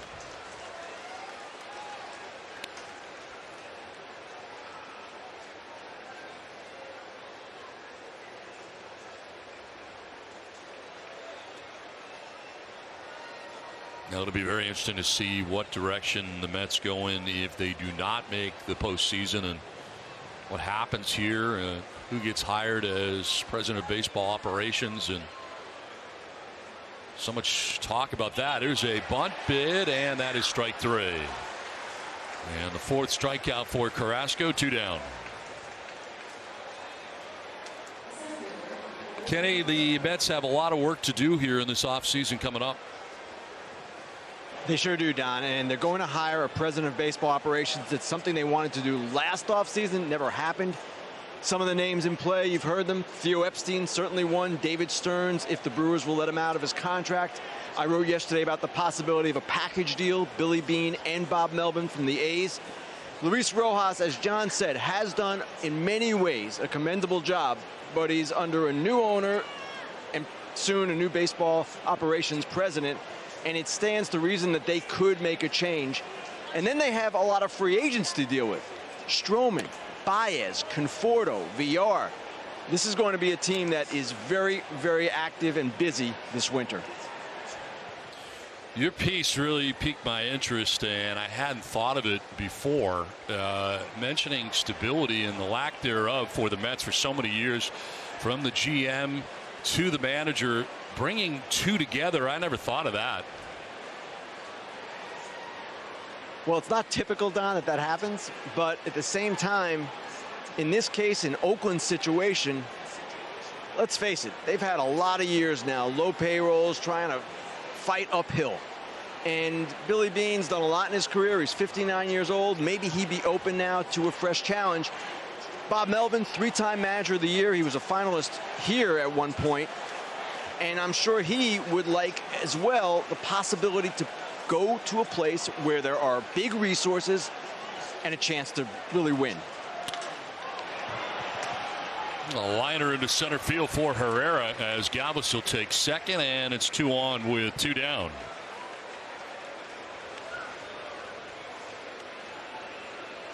Now, here are some of the decisions that are coming up. Notable upcoming free agents, from Javi Baez to Conforto, McNeil, Smith, and Syndergaard. And talking about all guys that are under 30, which is a factor today too, and you become a free agent, especially now in this game. Yeah, for sure. And it's a shame that Syndergaard, I know we're in different times of what, but it would have been nice to see him back on the mound before you can make that judgment, right? And I don't know what the Mets will do in his case, but to the other players, again, the makings of this ball club, we talk so much in baseball about window of opportunity. Your window to win is now, I don't understand that. I think your window is good as your team is able to stay on the field. And if this team can stay on the field, it's just as good next year, if not better. And that's the bottom line, because they have the pieces. 2 on, 2 down. Gene Segura, who has touched him twice for home runs in the first and in the third, both solo shots, is up here with 2 on and 2 down.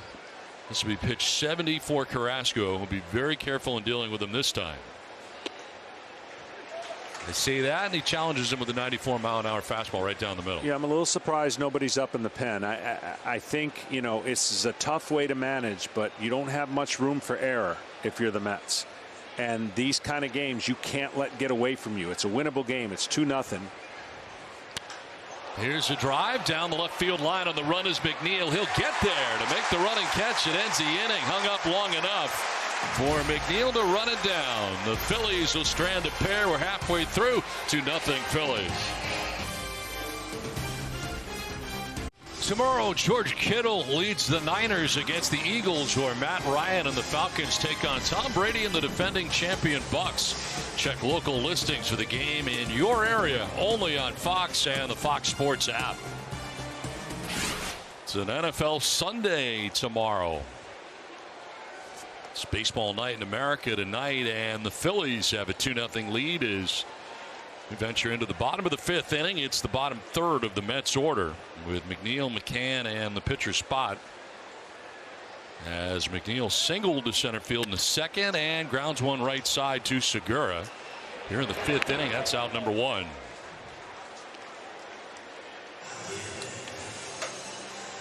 So Nola continues to roll. He's allowed 3 hits so far and has 8 strikeouts. Well, I just remember these games, whether you're up 2 games or down 2 games, it's a place you want to be as a pitcher to give your team a chance. These are moments where you know the Philadelphia Phillies are smelling what they could possibly do, and that's chase down the Atlanta Braves. And obviously it starts each game, but when you're on a roll like Nola is, and you've got a team like the Mets, you just keep that pedal down and you just keep trying to pitch every single inning as if it's your last, because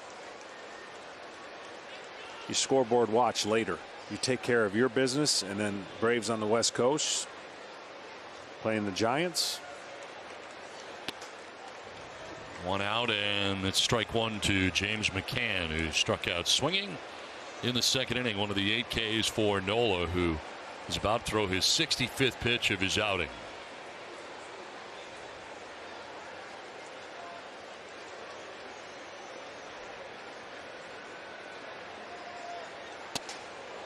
Inside, almost got him. I don't know how he got out of the way of that. Open stance goes to close when he goes to hit. I mean, whew.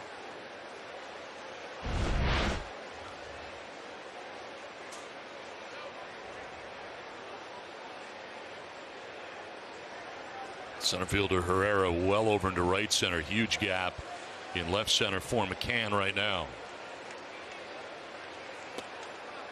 There's ball 2. Kind of a swirling wind in the ballpark right now, as you see Herrera well over into right center and lots of green grass in left center.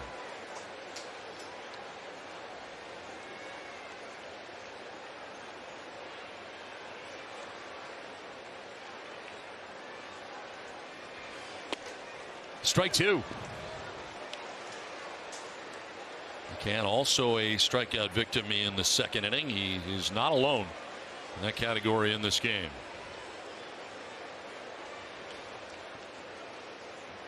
Now, the stuff's been pretty electric. Only a couple at bats. Nola worked a 2-strike really quick at bat to a 3-2 count, but he's been on the tack. To third, and backing up again is Galvis. He'll sling it across for out number 2. Not played a great deal at third base in his career. One of the better defensive shortstops in the game, but he's handled everything his way so far. 2 down in the inning.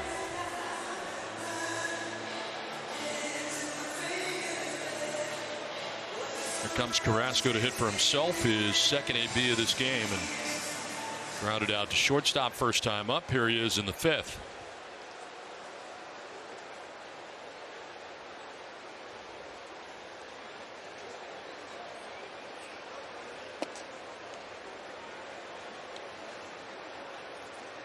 This is when you're a pitcher with 2 outs, and you know it's going to be your last at bat. You're just trying to make the opposing pitcher throw as many pitches as you can in this at bat. Just whatever you can do to make him throw more pitches. He was backing out of the box as he was getting ready to deal. Because that's really the only, unless you're a legit guy that can kind of go deep, which we have some pitchers in the game that can do that. You're just trying to make him work harder so that the next inning, maybe there's a carryover effect. You never know. It's a piece of that. Finds himself down 1-2.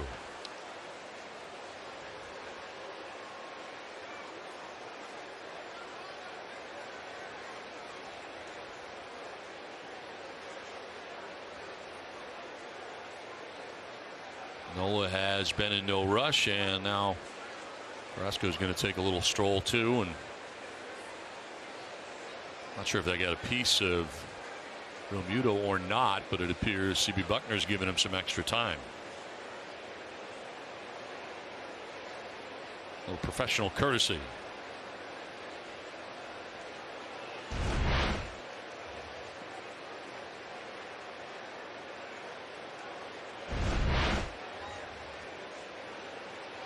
One, two.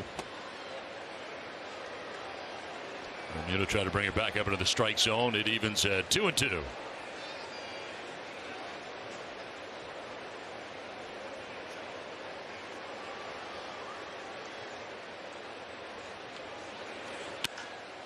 fouls it off to the right and does make him throw more pitches. Yeah, that's all you can do. Just battle up there, a little two-strike approach, make it as difficult as possible.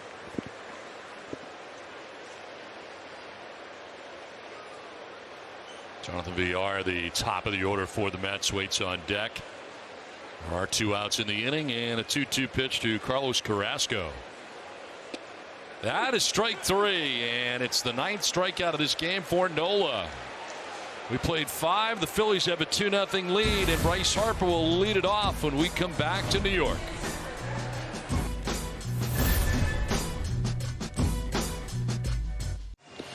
Let's take a look at StatCast, powered by Google Cloud, as the Phillies enjoy a 2-0 lead. 742 slugging percentage on fastballs this year. It's the highest in Major League Baseball, and that leads us to our MVP conversation. And Ken Rosenthal and I had this discussion, I don't know, I guess 3 weeks ago, a month ago, about Bryce Harper or Fernando Tatis Jr. And Fernando Tatis Jr.'s numbers with fewer games are really good. He's got 115 games to Bryce Harper's 126. The only place he's really got him is the OPS, as Fernando's stolen more bases, and it's going to be an interesting vote. And Ken Rosenthal, you have a vote, yes? And I am presently undecided. And to me, it's going to come down to these final couple of weeks. It's that close. And Harper, you mentioned OPS and OPS plus, which accounts for park factors. That takes into account the difference between Citizens Bank Park and Petco Park. And Harper is the major league leader in both those categories. Now, you mentioned Tatis. He's got him in home runs. He's got him in slugging. Of course, stolen bases. And there's another statistic called win probability added that actually measures the importance of each plate appearance and what it does for a team's chances of winning a particular game. So it's that close. Now, the one thing, and then, John, I'm curious to your thoughts on this. I value games played. I value starts for pitchers in the Cy Young voting. And Harper has played 11 more games.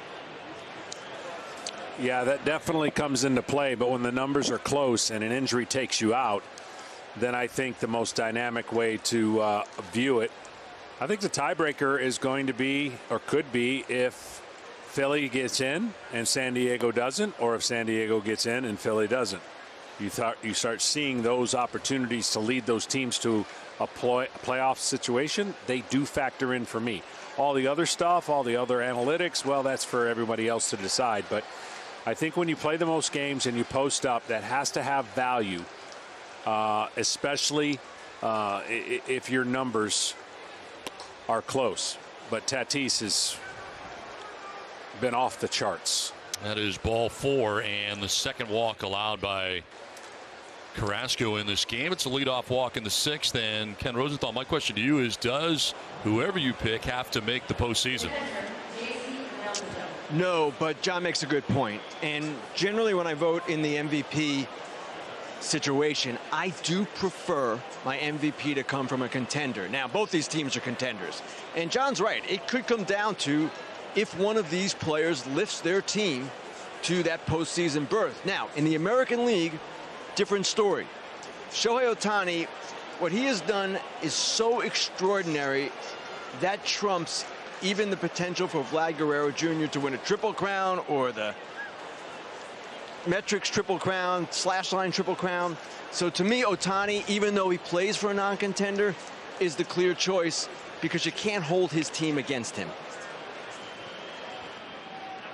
Yeah, totally agree in that situation. This is something we may never see again, or hopefully we do. Maybe it's a trend center in a situation with Ohtani, and it would just happen to be an unfortunate for Guerrero. He just picked the wrong year to have the greatest year of his career because it just went into history against Ohtani.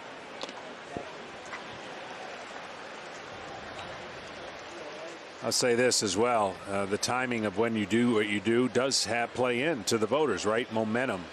Voters' momentum.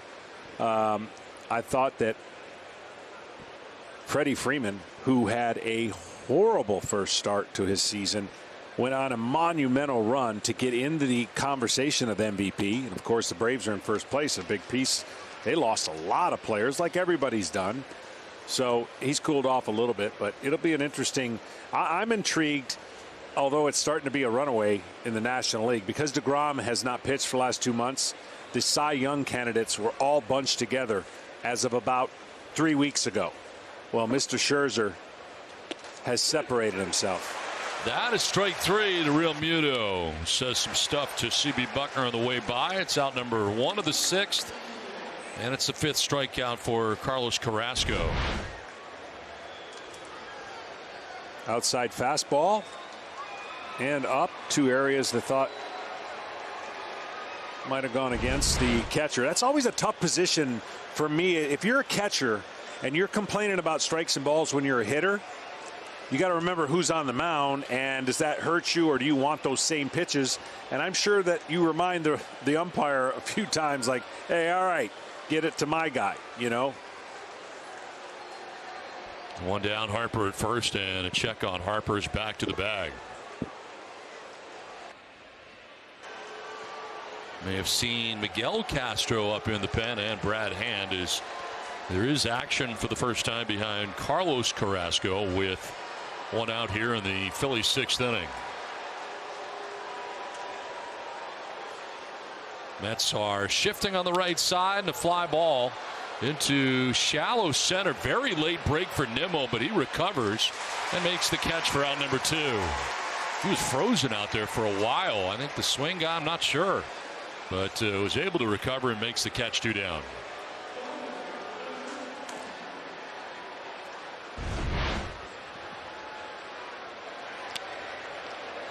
Well, the wind is swirling, but he may not have picked it up, like you said, from the beginning.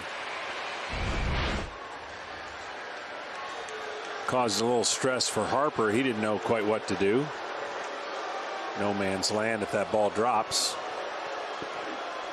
2 down for Andrew McCutchen.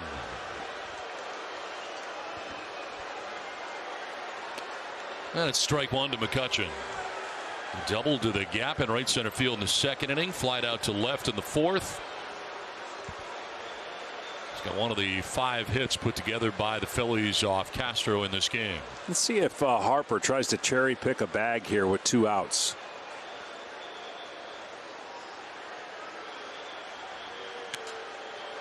Fouled off to the right out of play, and it's 0-2. Carrasco's 10th start. Coming in individually 1-2, an ERA, high ERA of 5.59. And trailing in this game right now 2-0.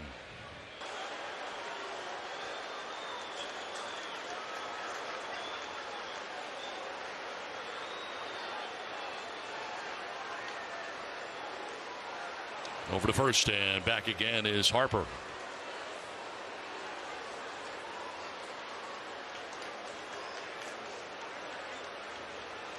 That's our shifting on the left side here on McCutchen, with Baez on the left side of the infield joining Lindor and VR. Interesting, the outfield going the other direction.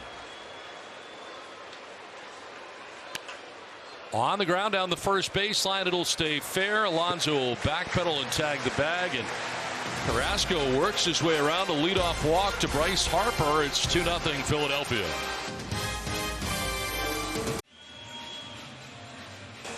Beautiful night in New York, the Statue of Liberty, as we head to the bottom of the 6th inning from Citi Field.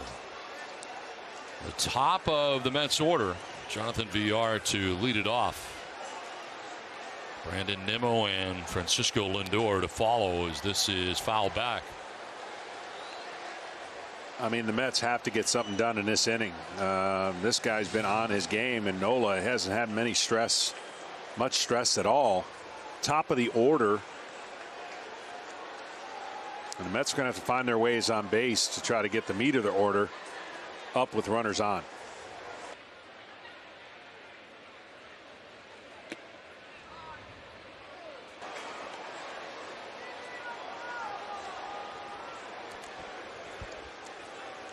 VR fly to left in the 1st, struck out swinging in the 3rd. Well, up to 76 pitches as he deals with the first hitter of this 6th inning.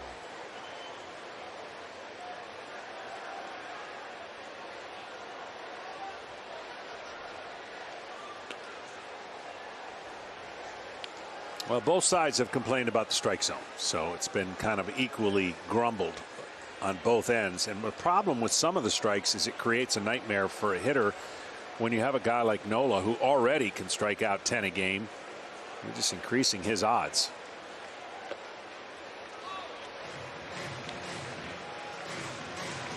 CB Bucknor with the plate tonight. He is the crew chief.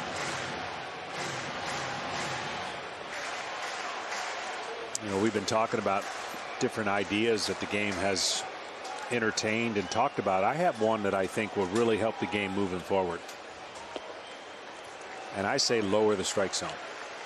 The high velocity that's in our game is so apparent that it's tough to hit. And the hitters have had to face velocity both on the starting rotation and in the bullpen. If you lower the strike zone, you give both parties an equal chance to be successful. Because if you call the top of the strike zone at 98, 99, no one has a chance. Two hopper out to Segura for the first out of the 6th inning. How much lower are we talking about? Well, I think an inch or two. I mean, when you start talking about the true form of the strike zone, no one calls the letters. But when you start getting above the belt and you have a velocity at 99 that's holding its plane, I mean, you get a pitcher that can pitch up and throw a curveball, you're done. So if you just lower the strike zone, and I know everyone's kind of talking about a robotic umpire. No, that's not what I'm talking about. But just lowering the velocity, the strike zone for the velocity that we're seeing today would be beneficial for the pitcher. Would pitch down, and he would learn how to pitch down just as much now as he's learning how to pitch up. You know, we were taught in and out and get out to get the ball outside the plate. Now they're taught up to down. You know, they definitely want velocity up. You want to get it above their hands, because if you're trying to launch, they can't launch up there at that velocity.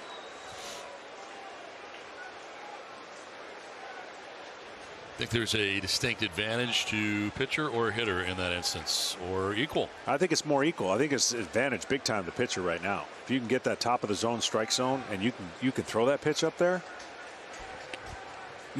You know, I used to think, all right, when the shift came into play, the hitters will make it go away.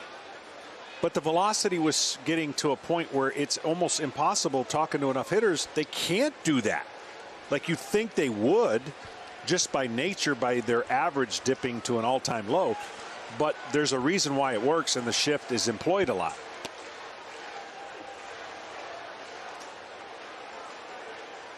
I'm surprised by the number of guys who do not attempt to go the other way. I mean, it's there, it's present in front of you.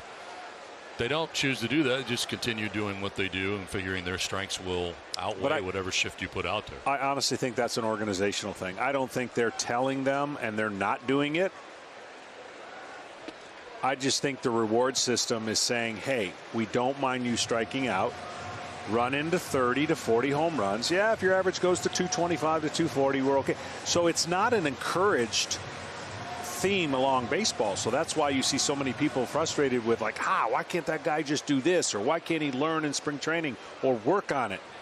It's the velocity has created an issue in the.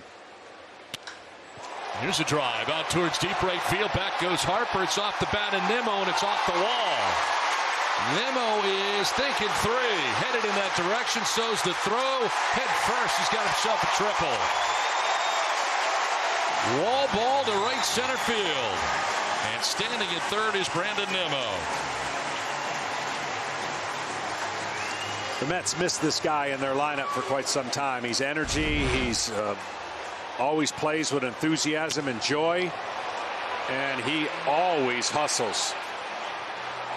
Right here, he turns on another gear.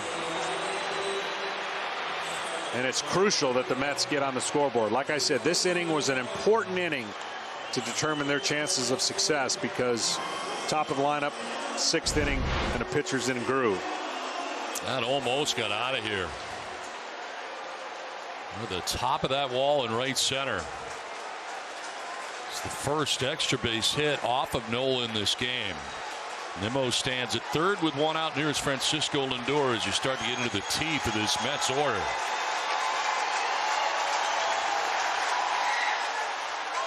Strike one. And that was his pitch right there. Lindor's been getting closer. Last week, Notice his takes were better, just missing pitches, and then got hot, hit 3 home runs against the Yankees.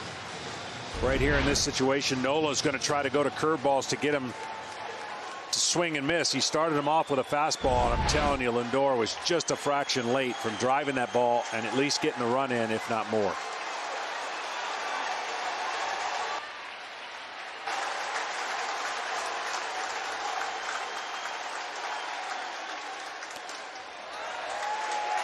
Ball 1-1-1.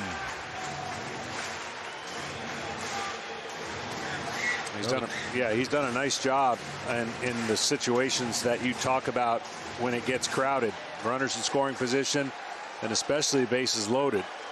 But this is just going to be a progression, and you're going to see this guy dominating again soon for this organization.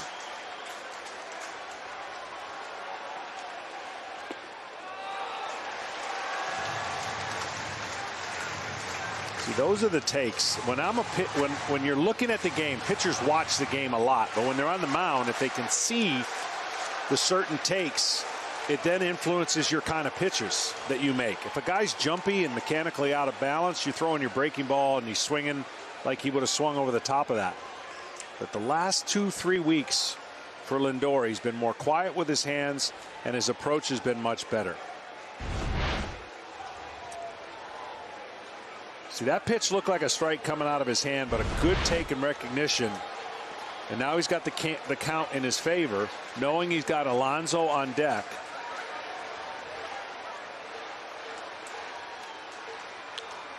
Fouls it back, and it's 2-2.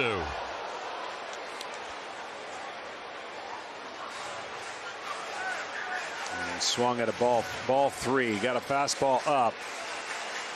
And now this is where, whatever it takes for Lindor to put the ball in play to get that run in.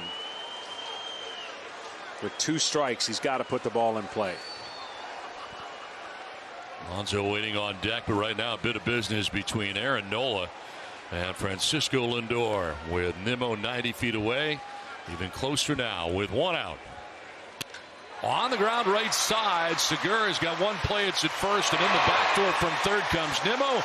Mets are on the board. It's 2-1 Philadelphia. Picking up an RBI, and the ground out is Lindor. See, to me, even though he didn't get rewarded with a base hit, he did his job. And now the tying run's at the plate, and your best home run hitter's at the plate. Yeah, it's only the 6th inning, but you got to put the points on the board when the opposing pitcher gives you an opportunity. You can't get selfish and try to tie the game up yourself. Get the run in, pass the baton on to the next guy.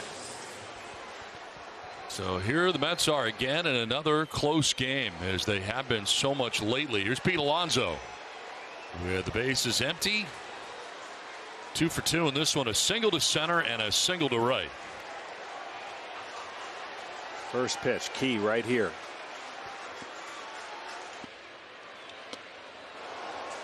Strike 1.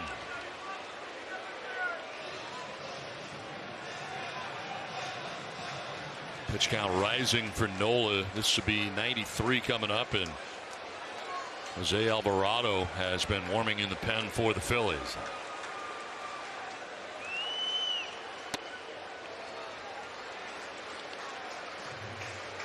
Phillies are shifting on the left side here on Pete Alonso.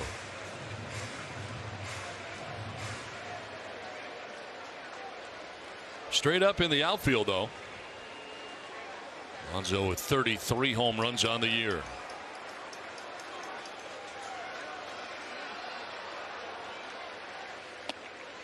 Ball 2.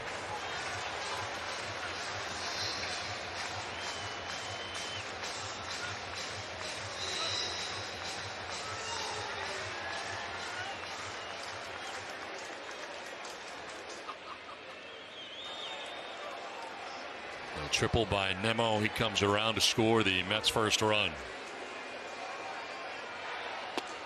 Ball 3. Totally different hitter. Early and even last year, he would have tried to make something happen, swinging a lot of those pitches.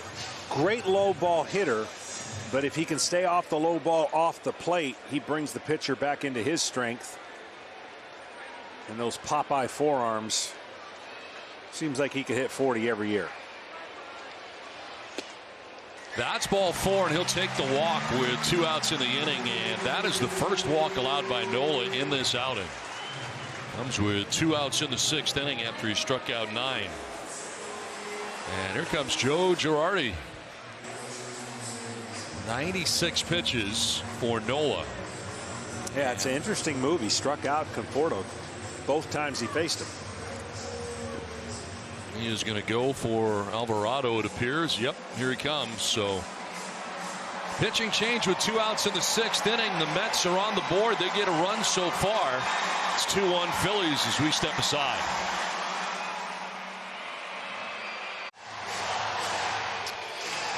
Phillies have the lead. The Mets are on the board, and that's the night for Aaron Nola. Look at his numbers tonight.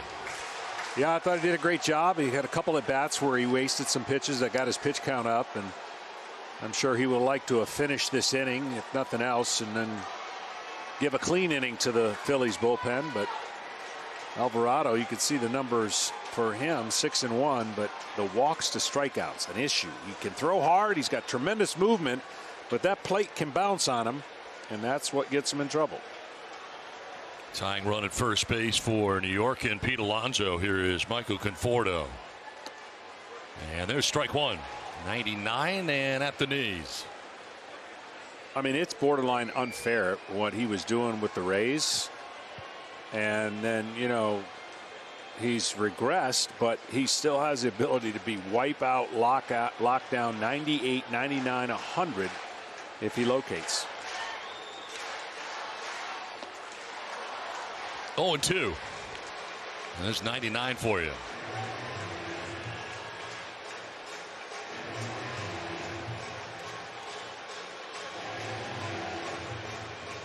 Pete Alonso at first base, held on over there by Brad Miller. With 2 down, a run in for New York. Conforto has already struck out twice in this game, and here's an 0-2 pitch. Alvarado makes quick work of him as he strikes him out. And gone are the Mets in the 6th. They get a run. We head to the 7th in New York. It's 2-1 Philadelphia. Nola loves it. The lead over the Mets as we head into the 7th. The Roberto Clemente Award recognizes one player who best represents the game through positive contributions on and off the field. Learn more about the nominees and vote MLB.com/Clemente21. And the Mets nominee is Pete Alonso. New pitcher is Brad Hand.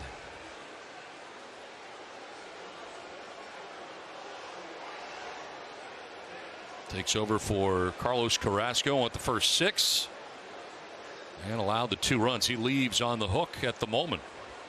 Former closer deals, and this one is fouled off to the left out of play. And that's what's so frustrating for Mets fans. Like, your bullpen's better than most bullpens that'll come into the game.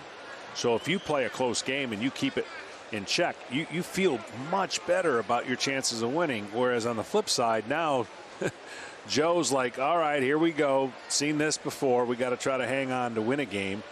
They're approaching a dubious record they don't want. Ground ball, fair ball. By the dive of Alonso down to the right field corner. As Miller's thinking too, the throw goes there, but it's off the mark, and in head first and safely is Brad Miller to begin things here in the 7th inning for Philadelphia. That was big there.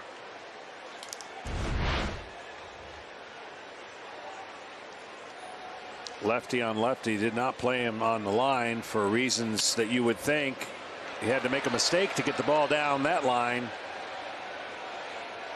And Alonso had no chance. Brad Miller at second base to start things here in the 7th inning, brings up Freddie Galvis.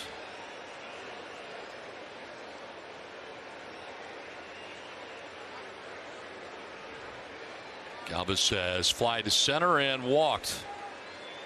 His 3rd plate appearance and his first against the well-traveled Brad Hand this year. Total of 52 games between Washington and Toronto before becoming a New York Met. 2 earned runs in 6 2/3 so far, and it was a foul ball, I believe. And it was. Back to second base will go Miller. Miller had taken third.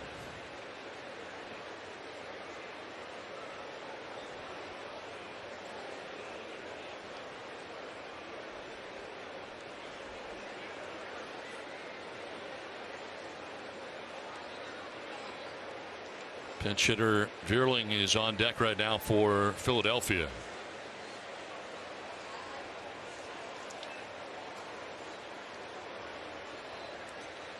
Crashing from the corners, and it's bunted foul. Down 0-2 is Galvis. Tell you, it's been a minute since you see the wheel play put on. I know you can really only do it in the National League because no one bunts in the American League, but that's where the shortstop's crashing over to third and the third baseman's crashing in. The corners are basically taking away the bunt, and they're trying to make the play at third base. But now with 2 strikes, I'm sure that'll go away. And as a hitter, when you see the shortstop vacate his position, you pull back and try to hit a little ground ball right through there.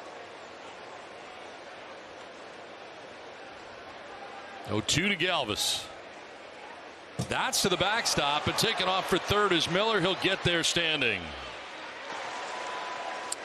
Wow.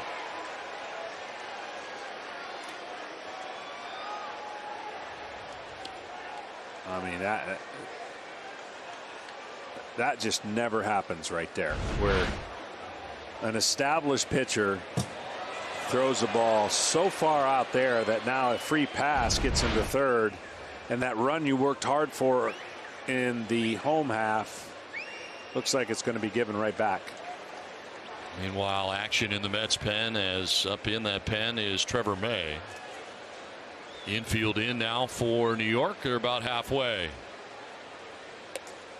Up and away, and it's 2-2, and right now Brad Hand all over the place for the Mets.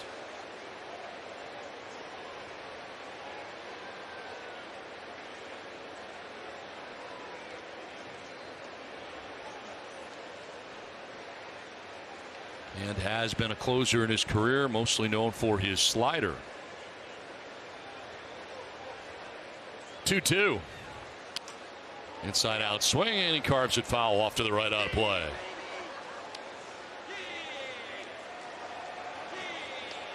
That was the slider.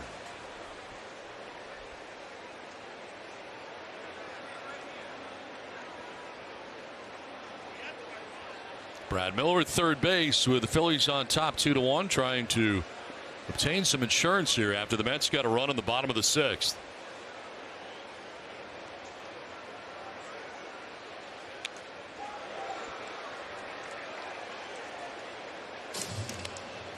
Galvis, power comes from the low part of the strike zone. Down, he's got power.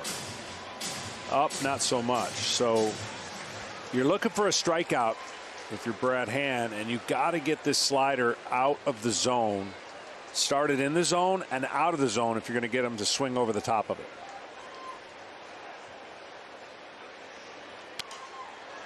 Fouls it off again. We'll do it again. 2-2. That was the fastball at 94 from Hand.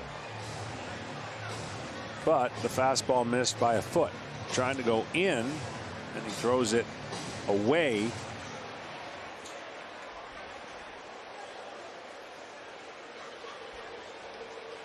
Got to make a pitch here.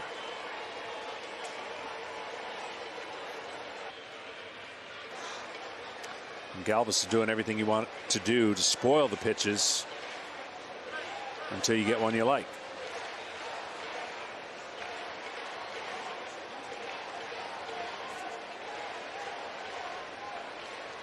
Takes a look over at Miller's at third base with that lead. Ball 3. Very close. Did appear to be in.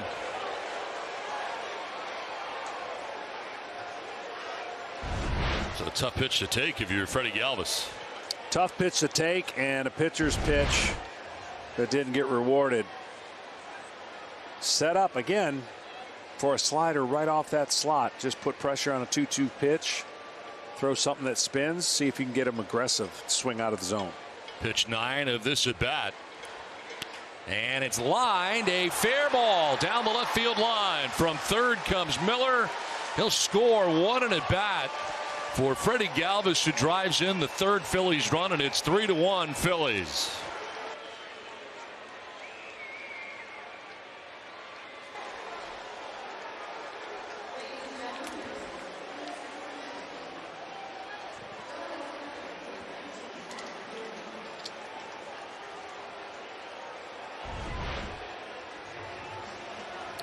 Well, that slider popped out of his hand and did not do anything close to what you wanted it to do as a pitcher, and it stayed in the zone. This thing's supposed to be down, and it's inner up of the inner third, and that is not the slider that he's known for. He's known for that late breaking action, and not the start he wanted when he came in here. And now a quick word from Expedia. Like a great companion, Expedia has your back throughout your journey because it matters who you travel with.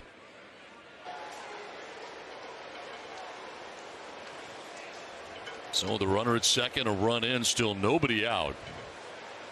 And Vierling coming up here to pinch hit. Matt Vierling is 2 for 7 as a pinch hitter. Recalled at the end of August from Lehigh Valley, their AAA locale, and this marks his third stint of the year with the big club. He's played in 20 games to this point.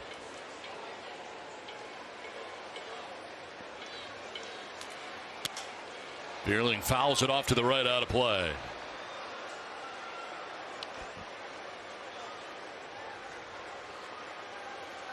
So he is pinch hitting in Jose Alvarado's spot. Alvarado facing one hitter in relief of Nola, and he struck him out. Michael Conforto struck out for the third time in this game.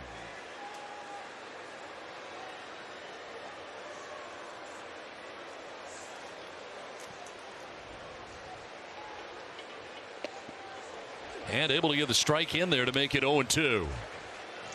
And he did go to the slider to get it.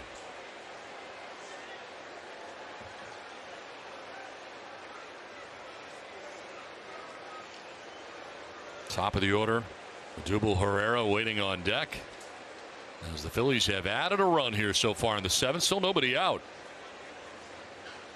What a game for Gene Segura. 2 solo home runs. Fly ball, shallow left. Incoming is McNeil, and he makes the catch for out number 1.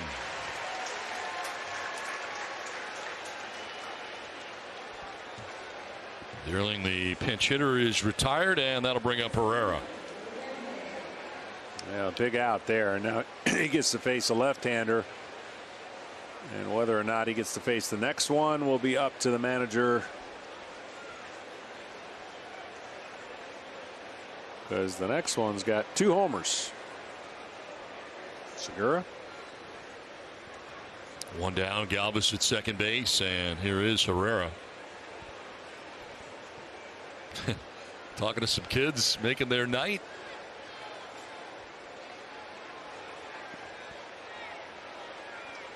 Herrera has grounded to first, grounded out to second, and singled to center. 1 for 3 night for the Phillies center fielder, who is going to bunt but gets hit. Now, did he offer? They want him to come back. Stevie Buckner is telling him it's a foul ball, come back. And Herrera said, nope, got me on the hand. You may want to check this out, Joe.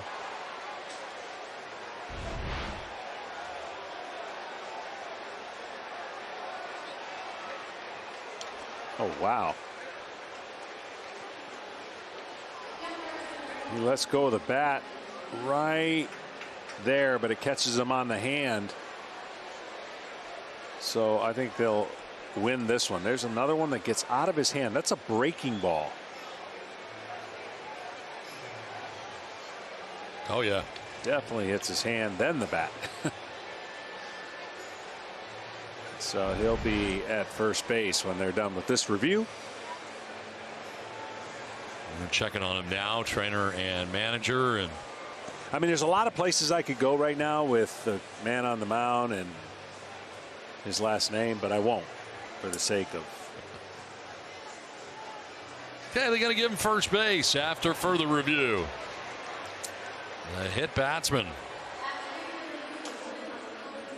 And Herrera will stay in the game.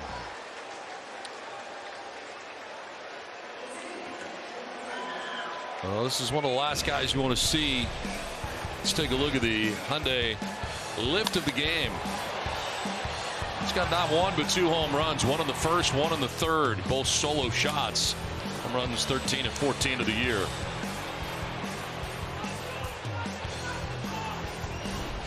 And both off Carlos Carrasco, and they are not going to deal with him, as it is going to be Brad Hand who is coming out of this game. We got a pitching change in New York with the Phillies adding a run. It is 3-1 Philadelphia.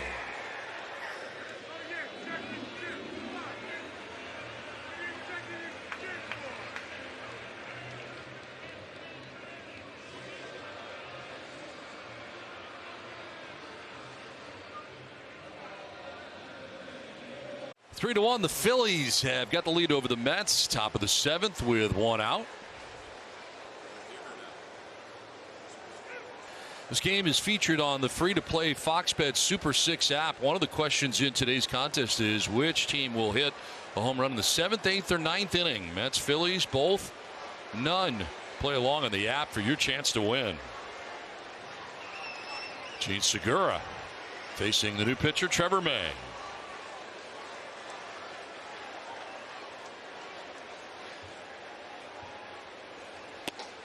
Strike one. Fastball that appeared to be a little high, but 97, and a question from Segura to CB Buckner. He thought it was a little high too. Yeah, there's been a lot of that back and forth. Started real early with some chirping out of the Phillies dugout in the first inning. Snap throw to first, and he's going to be. Oh, he dropped the ball. I think he would have been out, but Alonso could not catch it cleanly, and back safely is Herrera. Yeah, those back pick throws, depending on where he's playing. See how far off the bag? That's a called play. So as the pitch is thrown, usually it's a high pitch. You sneak behind the runner, and the catch and tag would have been a pretty good chance to get him out. Contact, jars it loose. Oh, maybe not. Maybe the ground. Oh, no, contact.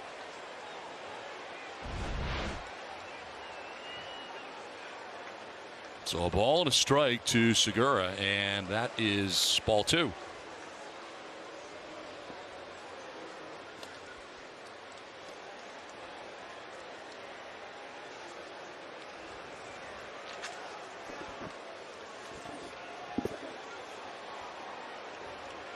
Galvis at second, Herrera at first with 1 out.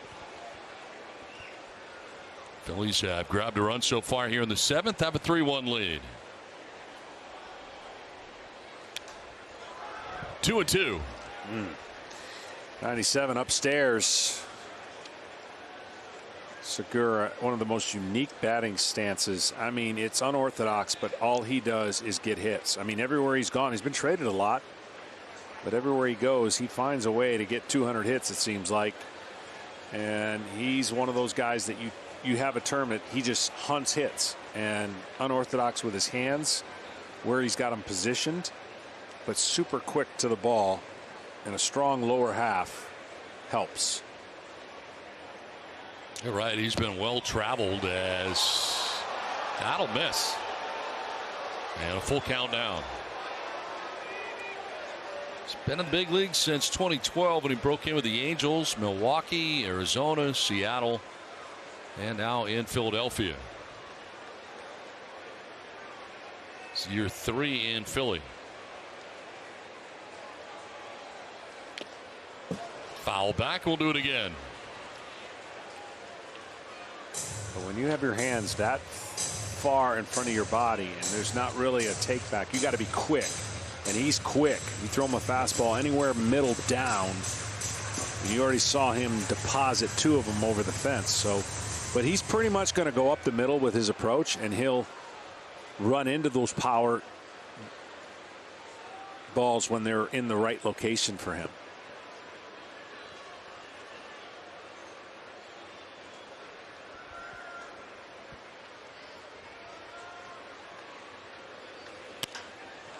Fly ball down the right field line will make its way to the seats. And out of play as Michael Conforto headed over, but it's well back into the seats. Full count here to Segura, who battles away. Trevor May, the third arm used tonight by the Mets, trying to preserve what is now a 2-run deficit.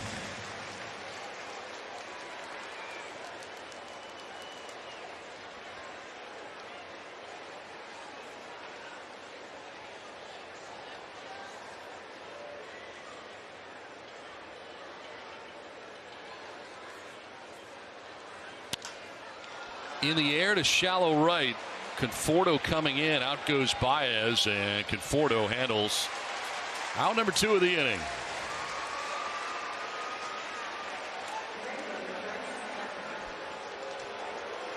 So 2 down, and Trevor May gets his first hitter. It brings up Bryce Harper. Right in the middle of this Phillies order. Harper's been aboard twice, a single and a walk, wrapped around a ground out to short. Well, May's going to have to make some better pitches. He got away with some balls right down the middle. He just beat Segura to the barrel of the bat with velocity, but it was center cut. Will not be able to do that against Bryce Harper.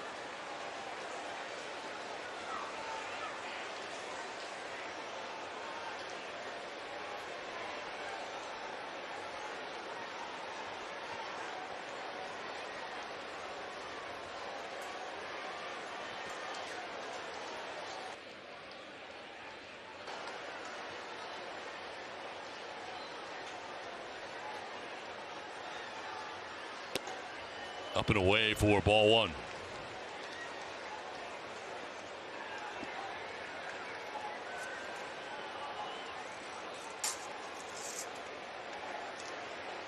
You were talking about the number of solo home runs earlier that the Phillies as group have had.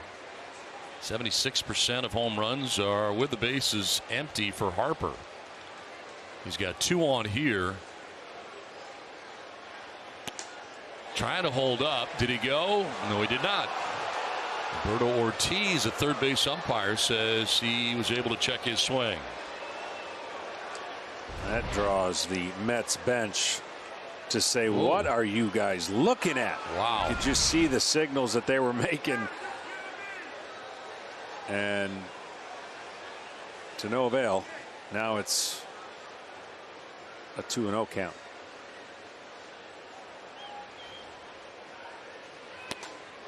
Elevates and he chases at 98. It's by him. 2-1.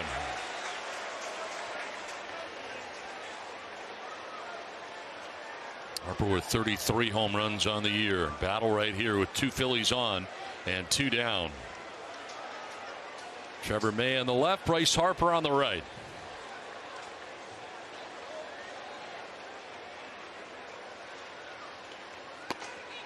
Strike 2. 97, and that was pretty much right down the middle.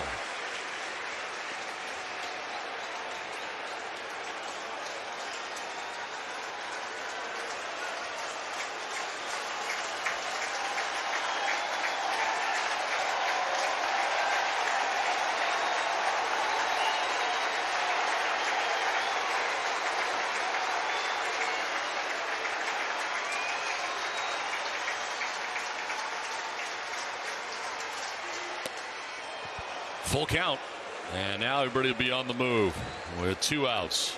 Runners at first and second, and a full count to Bryce Harper. Well, May has come in, and his 2 batters, he's just trying to throw it as hard as he can, and he is definitely throwing it as hard as he can. But again, working himself in a little bit of a pickle here with a 3-2 count, and no wrinkles, no off speed so far to Harper.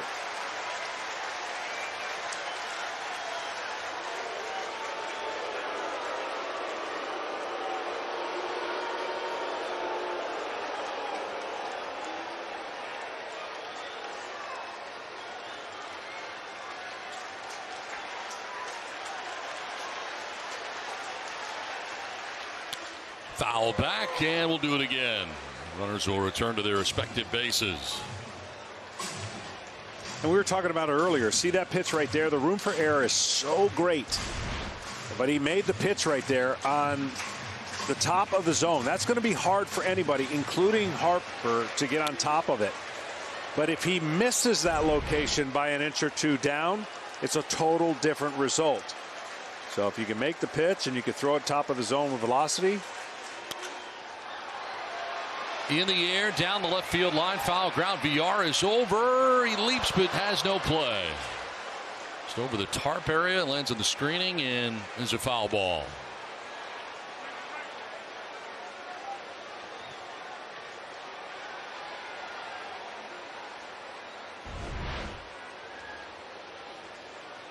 You're going to talk about a tough play going into the tarp and then the netting right there.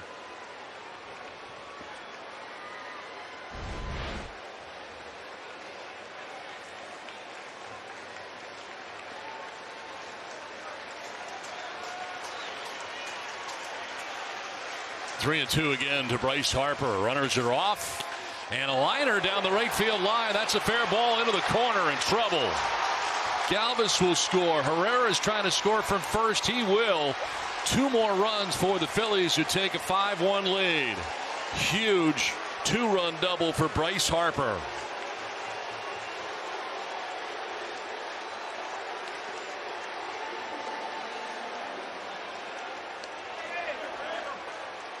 And one of the things that I was talking about, again, just pumping fastballs. But I said if he gets it down just a little bit, and there it was right at the belt. Now it stayed in the park, but it produced two runs. Trying to get the ball up with velocity, room for error is deadly. And especially to a guy like Bryce Harper, it didn't show him any variance at all and change his eye level at all. It all stayed up in the one area, and he got to it. JT Realmuto will take strike one. 0 for 3 in this game for Realmuto. The runs are charged to Brad Hand, a third of an inning, and he gives up 3 runs. And that's the thing that pitchers lose sight of, right? You want to challenge the batter and give your best, but there's still technically a base open. So on that 3-2 pitch, he's got a right-hander on deck and that he's facing right now, but he did not make. I just felt like he was revving the engine so much that the location was going to suffer eventually, and it did.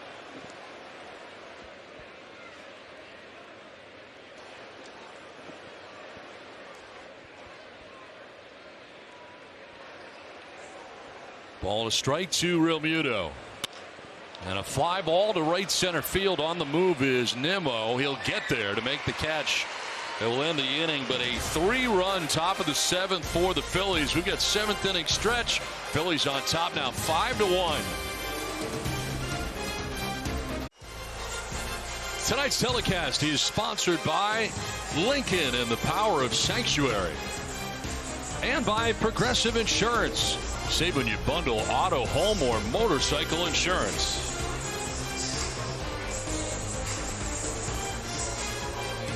5-1, the Phillies getting 3 runs in the 7th, and Bryce Harper getting it done with a 2-run double. Well, this is what I was talking about. There's the pitch at the top of the zone. Couldn't get to it, but I said if he lowered it at all and didn't change his location, that's what happens. And that is too good of a hitter, an MVP type hitter. He's not going to miss that. And the Mets paid dearly.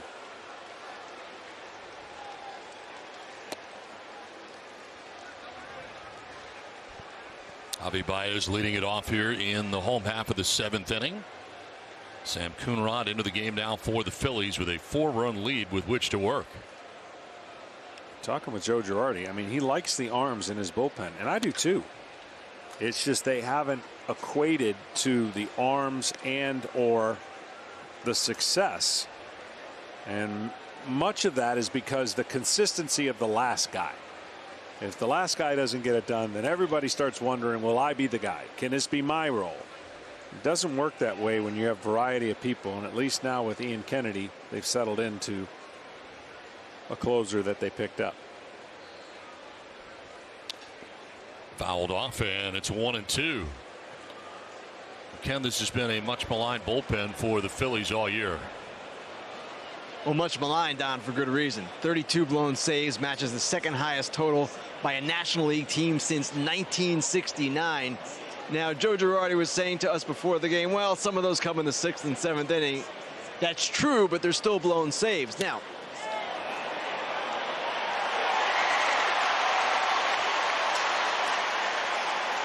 Ian Kennedy was acquired, yes, to be the closer, and he's not a dominant type, not a high velo guy.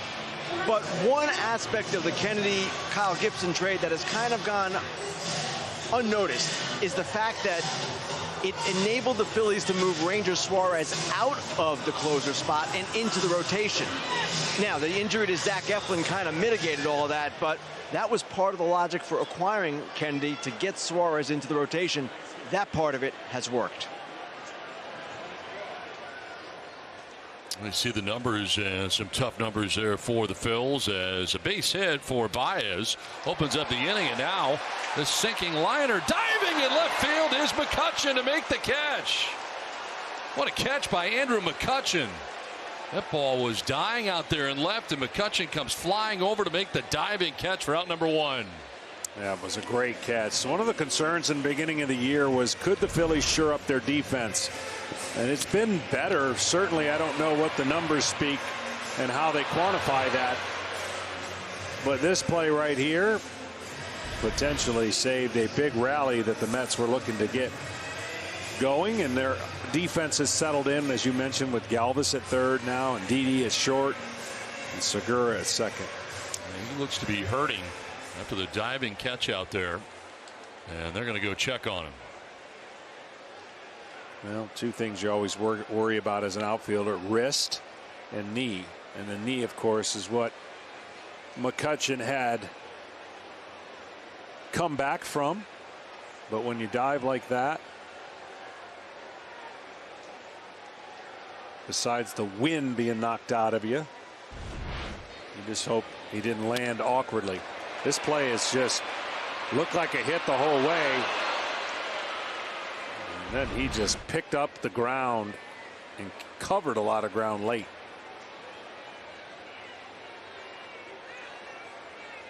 Looked like he hit his head. Looked like he hit his head pretty good on the dive. And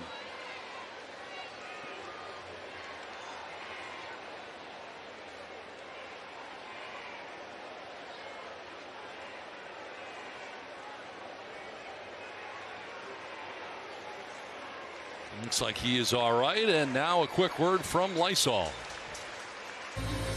Lysol Pro Solutions is helping to keep these businesses in the game.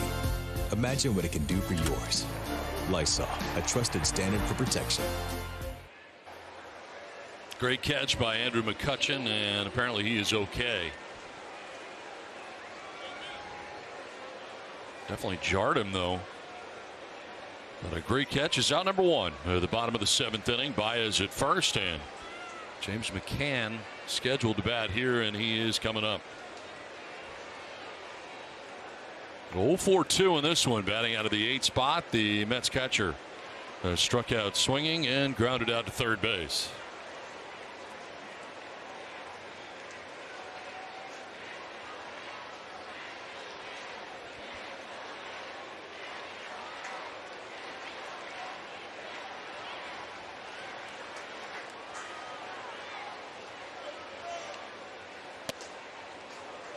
Ball 1 at 96.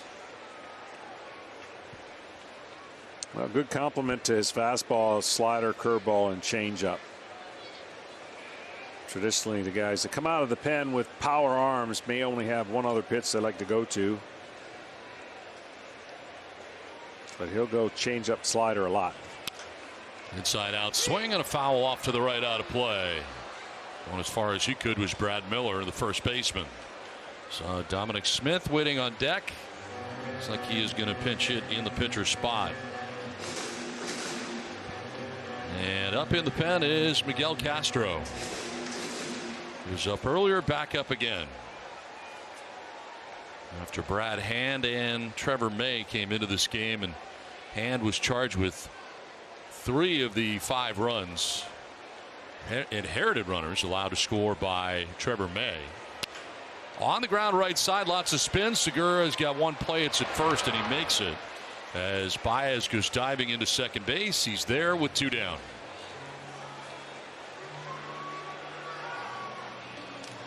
Not hit hard, and it was coming out there to Segura very strangely. Here comes Dom Smith.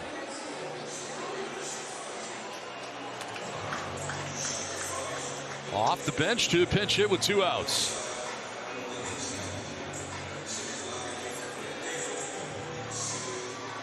Baez in scoring position. Kind of out of position for Dominic Smith. I mean, obviously first baseman, but plays some outfield. Can hit, but have to find spots for him to play because of what they have currently, and no DH. Up the middle, that'll find its way into right center field, a base hit. Baez being waved around, he'll score, and the Mets collect their second run of the evening. A 2-out pinch hit RBI single for Dom Smith.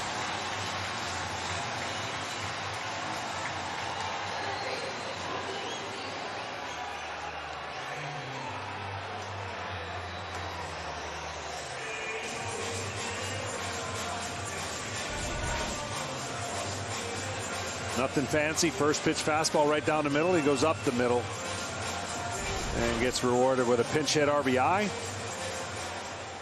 Maybe some magic left for the Mets.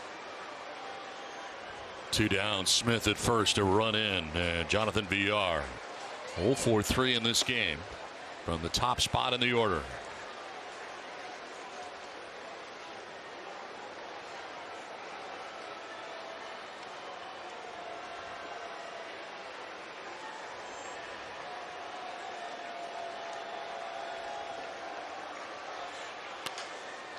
Fouls it off himself, goes all the way out to the mound. Just to be sure, they go to first base, and that is an out, not a foul ball.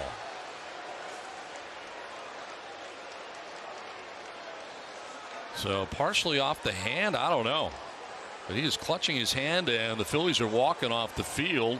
1-3 on the putout. I don't know if he hurt his hand on the swing or what exactly took place. We'll find out.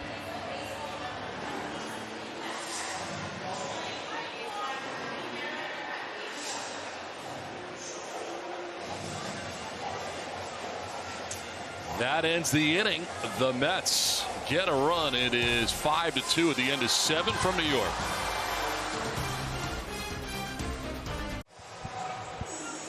Five to 2, the Phillies have got the lead over the Mets. We head to the 8th inning. It's time for the Mattress Firm Sleeper Report.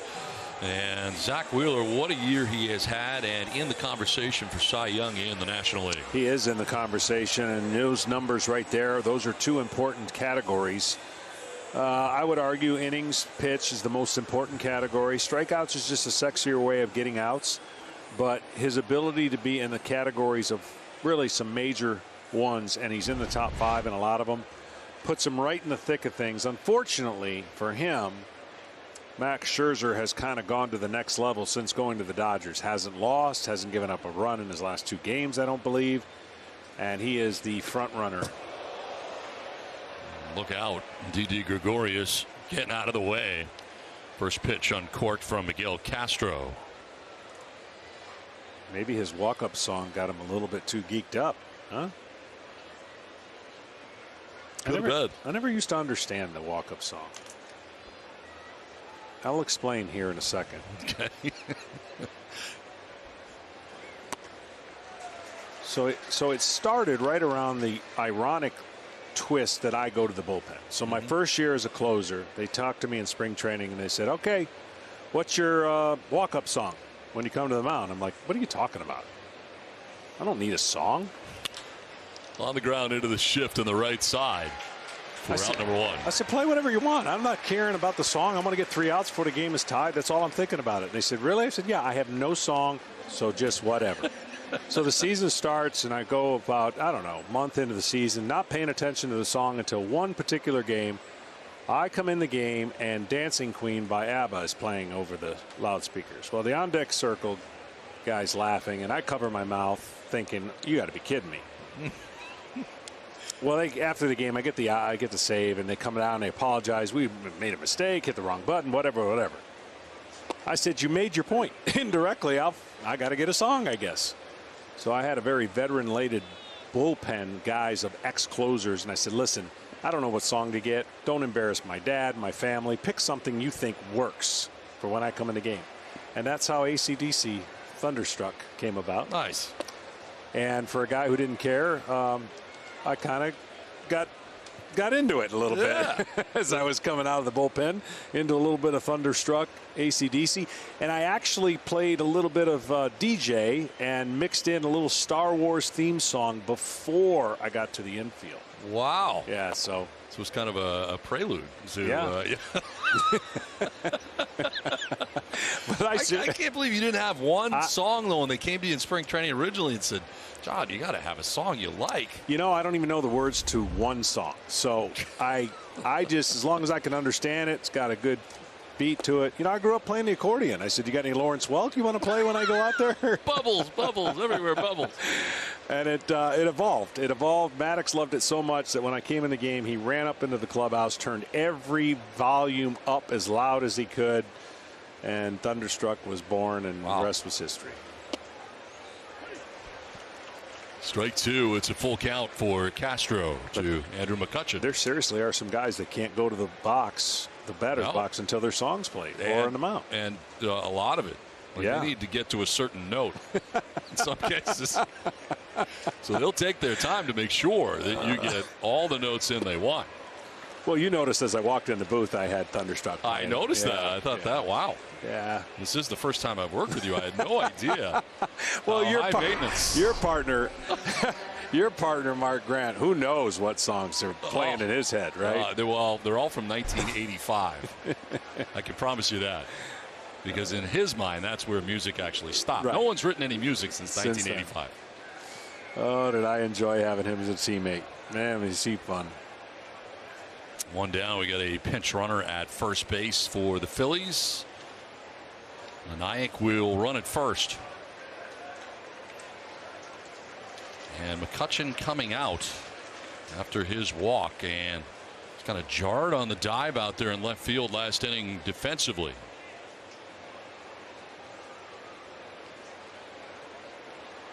But does it for himself and walks here with one out in the eighth. Check right away and back safely at first base.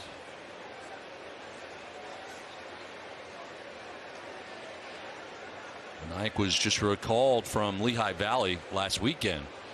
This is, stint number 7 with the Phillies this year for him. That's a lot. It's in tight.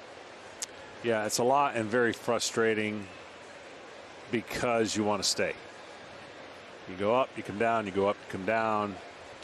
That can play on your mind a little bit because once you get a taste of the big leagues, I promise you, you never want to experience anything else. I mean, I think about how fortunate I was in my career. That never really happened, right? So I get called up, and at some point you hope you never get released, but that happened. I got released, and rightfully so. But that part of the journey, most people and most fans don't understand how close you get and how hard it is to stay, because a lot of people get there, but a lot of people have a hard time staying. It's a game of adjustments, and it's got to be quicker up here than it is down there. I broadcast 10 years of minor league baseball at all levels, A-ball, AA, and AAA. And while I didn't need 10 years in the minor leagues, I can tell you that I'm very glad that I saw each level of the minor leagues, because I am amazed by how many guys don't get out of A-ball. Right. That was the shocking thing to me. Yeah, it's everyone wants to pursue that dream, and it's a 1% dream, right? I mean, 1% of everybody that plays baseball gets to make it, and yet you want to play that dream as long as you can. And the old saying in the big leagues for a lot of years and a lot of guys is like, you play till they rip the jersey off your back, because you obviously aren't guaranteed much. It is a sport, however, for the longest time that you could have a longer career than other sports. That number's going down, though. that average career numbers going down. So many interchangeable parts, so many guys that are getting hurt. Hope that reverses itself. Mike back to the bag over at first. I used to go to spring training wondering how in the world did Nolan Ryan make like 600 spring trainings and play for. You just can't fathom that. He's a freak of our game. And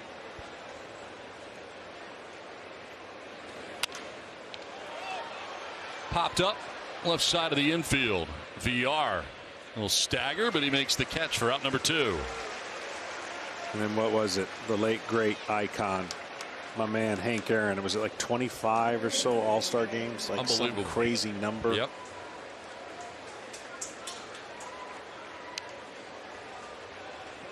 Two down.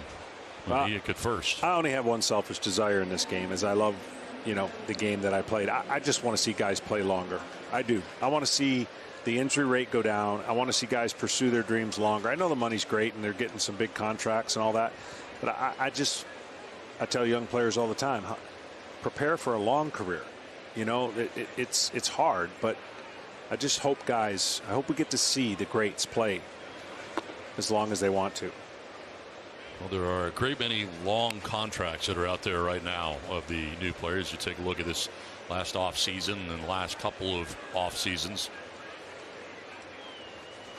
The contracts say they're going to play long careers, but whether they fulfill all those years is another discussion altogether.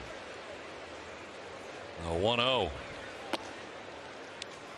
I mean, there's all kinds of theories out there. I personally think we're training guys incorrectly for a sport that is not a huge and big muscle sport. It's a fast twitch muscle sport. It's a game of stagnant movements and bursts. It's not like NBA where you're playing both ways and you're constantly moving, or even other sports where you're constantly in pace.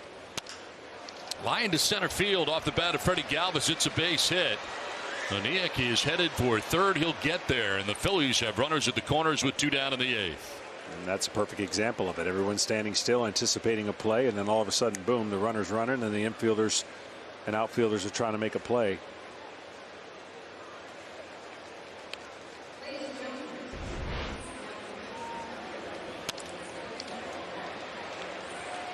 That's his second hit tonight for Freddie Galvis.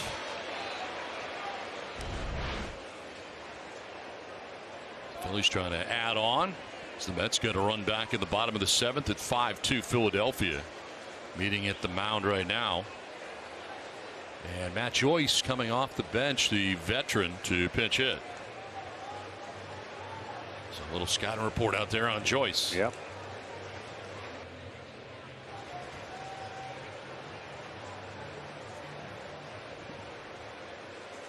First and third, 2 down for Philadelphia in the 8th. And 0.94 average for Joyce in 40 games. 2 home runs, 7 runs batted in as he comes off the Phillies bench.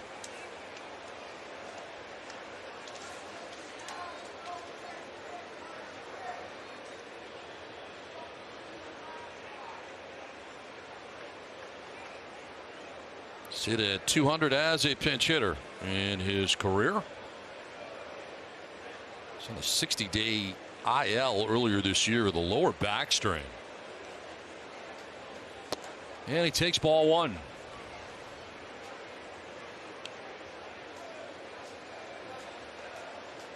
That's what Joe is hoping, that he can rekindle that career knowledge of pinch hitters. We don't see professional pinch hitters much anymore. Guys who can play a couple positions and come off the bench and hit. I always thought that was a really tough job. It is, and it's a job that usually had age behind it because you needed somebody that knew how to handle that. You don't want a young player to do that. You want the young player to get their at-bats in the minor leagues, and when they're ready, play as many games as they can. So that position or player has been kind of pushed out of the game. On behind here is Castro, 3-0.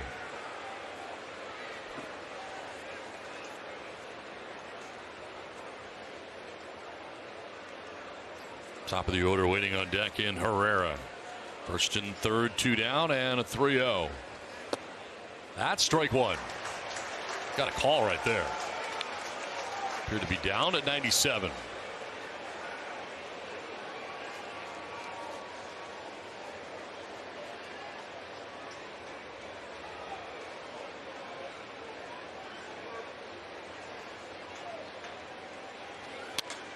Fouled off to the left out of play, and battling back nicely is Miguel Castro to make it a full count.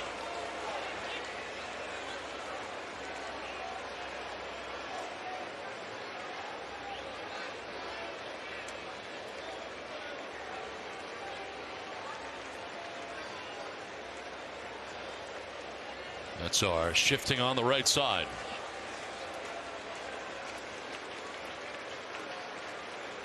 Runner goes at first, and that's ball 4. He walks him to load the bases. The second walk allowed by Castro here in the 8th inning.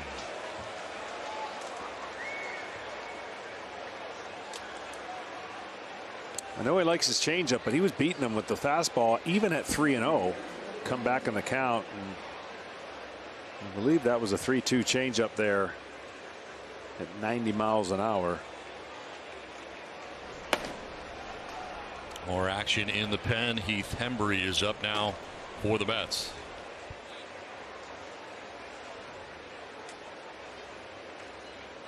Bases filled with Phillies with 2 down here in the 8th inning. Odubel Herrera. It's been on twice. Single to center, hit by a pitch. Scored their 5th run, and now jumps back out of the way of a pitch down and in.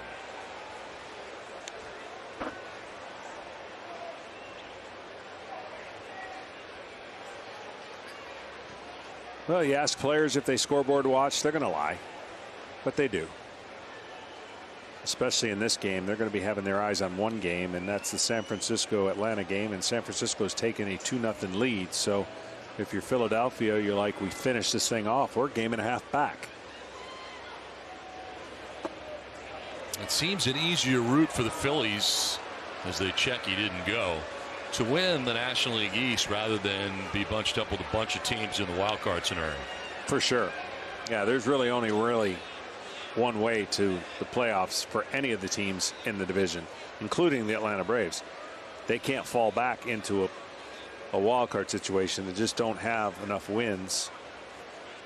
And this league that we thought would be top heavy and thought it would be very competitive, it's been competitive in a weird way because all these top 3 teams have had a rash of injuries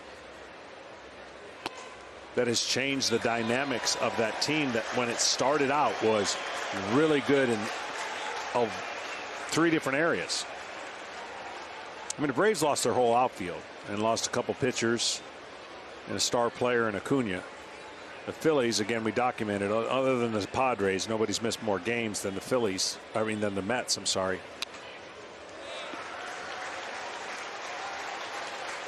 Castro battling back to make it 2-2 as Herrera fouls it off.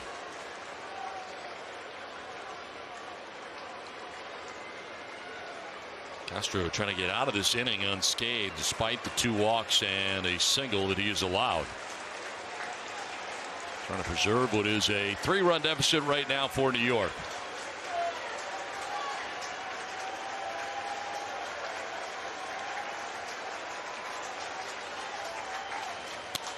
Fouled off, and we'll do it again.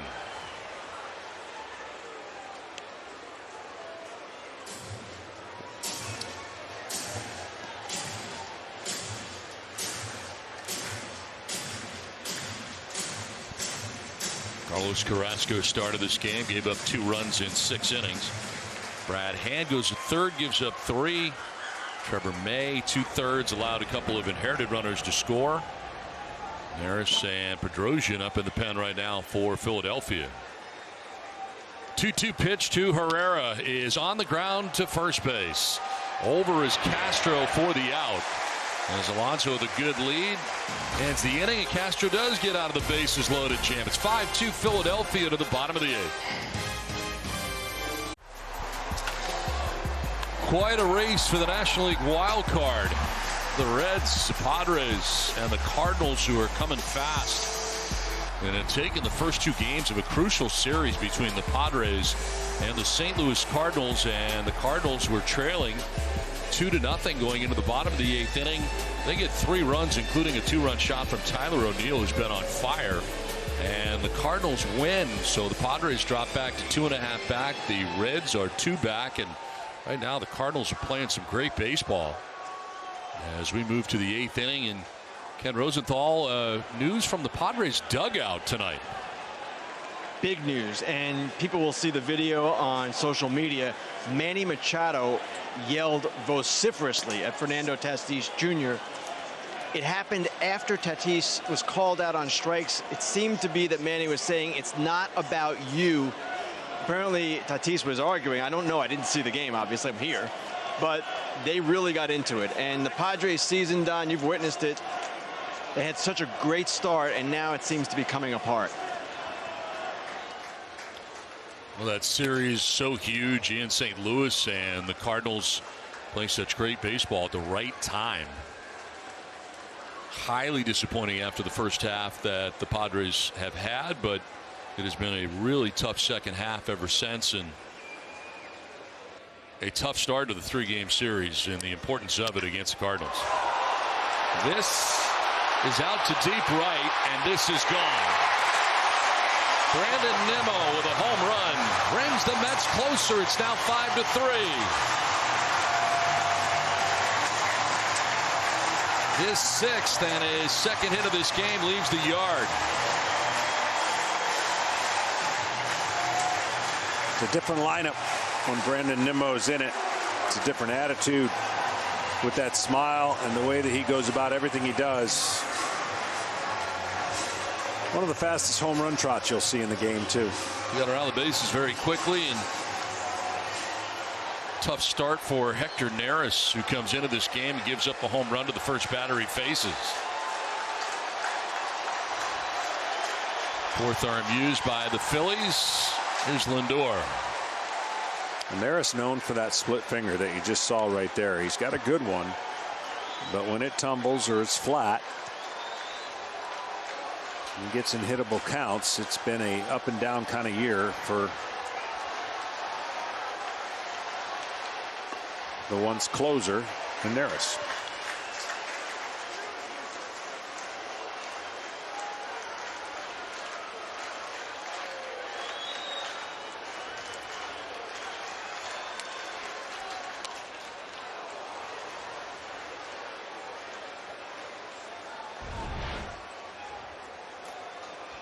There's the tumbler. That's a split finger right in the middle of the plate. You don't want your split finger to ever end up for a strike. And then there's the trot.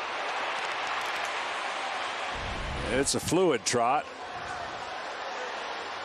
Fouled off to left out of play. 1 and 2 to Lindor. And they got stats for everything, so I'm sure they know where his trot ranks amongst everybody else's. Well, I think it's up there. I think he's got a plus trot. 1-2 fouled off again. Might even be plus. It might be a double plus. Now, does that affect his WAR or no? I don't think it does. Nah, I didn't think so either. Actually, I'm not really even sure. It might. 1-2 pitch. That is up and in, and it's 2-2. The leadoff home run by Nimmo gets the Mets closer. It's 5-3 after their reliever Miguel Castro got out of a bases loaded jam to preserve the 3-run deficit, which is now 2-2. A liner to center. Herrera will make the catch for out number 1. First out of the bottom of the 8th.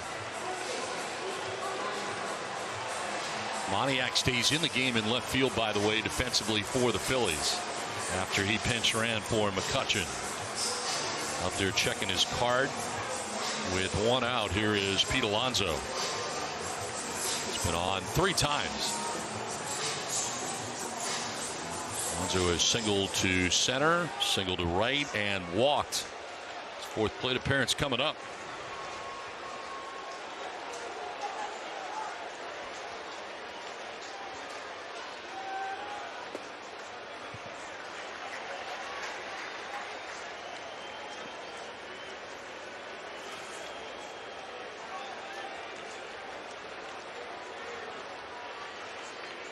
Phillies shifting on the left side of the infield. A little bloop that will send Segura to the outfield lawn to make the catch for out number 2.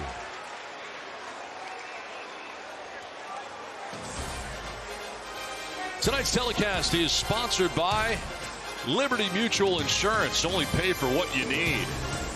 And by Applebee's. Applebee's Fancy Like Date Night Menu.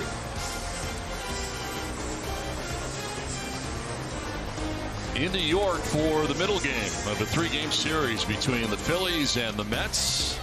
Phillies took game 1 last night, have a 5-3 lead with 2 outs here in the bottom of the 8th inning. Bases empty for Michael Conforto, who has had a tough night at the plate. He has struck out 3 times.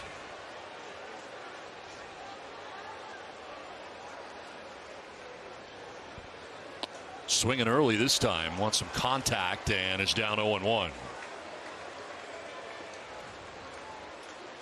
Interesting final year here for Michael Conforto, pending free agency, and you'd like to be sending an impression, especially in the last 10 days. If you can get hot, lasting impressions sometimes carry over. He's not had the year he wants, of course, battling through some stuff.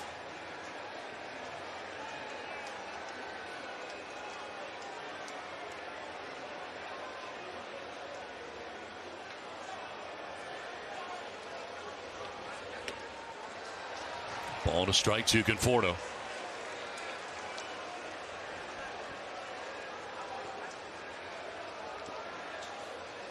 Neris is the 4th arm used by Joe Girardi in this game. Nola started 5 2/3, just 1 run. He struck out 9, walked 1. And he would throw 96 pitches in his outing. And into the bullpen, where 2 runs have been allowed since. Alvarado, Coonrod, and now Neris.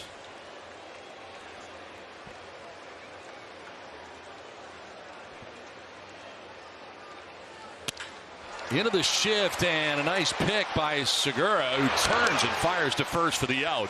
It sends us to the 9th inning. The Mets get a run back on the home run by Nemo. It's 5-3 Philadelphia. Stats? Just ask Siri. Who leads MLB in home runs? Well, there's your answer. Vladimir Guerrero Jr. with 46. Sal Perez, how about the year he's put together? 45. It's unbelievable. Sal Perez, even Simeon, 2 players on the infield for the Blue Jays. It's 86 home runs. It's like. Therese Familia into the game for the Mets. His 60th appearance of the year, and he deals with Gene Segura. Swings to the first pitch and pops it up right side. Baez will make the catch for out number 1 of the 9th.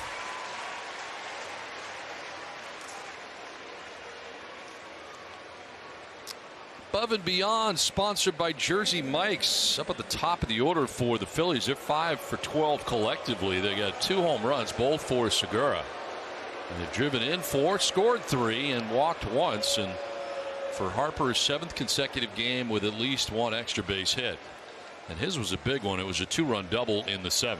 Yeah, that was a difference maker. That was a crucial inning, and Harper did what he's been doing all second half, and he's not missing his pitch. And hitters can go weeks and not get their pitch, but yet alone not hit their pitch. He is not missing in the second half. That's why the timing of his second half is perfect for the Phillies.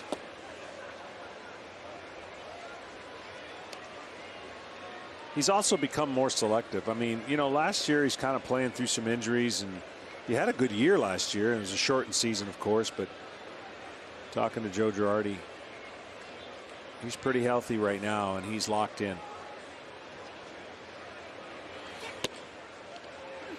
And their first strikeout, 97.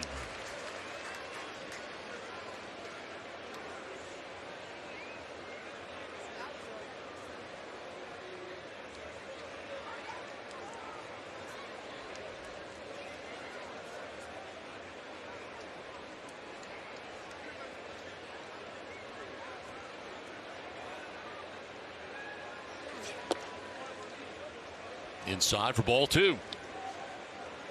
Harper now, JT Realmuto next as the Phillies bat here in the top of the 9th. When you were talking about those long contracts, and obviously the longest one here is at the plate, I am always intrigued to see how does it translate down the road. You know, he's a young player, but the way he hits and the violent approach, can he do that for the next 7, 8, 9 years? Does he have to make adjustments? And certainly, what is it, 13 years? I mean, that's some time. That is some time, and time will tell whether or not Harper can be that kind of power elite hitter with the violent approach that he kind of has to his swing. Back up the middle, but right to Lindor. He's in the perfect spot. 2 down in the 9th inning.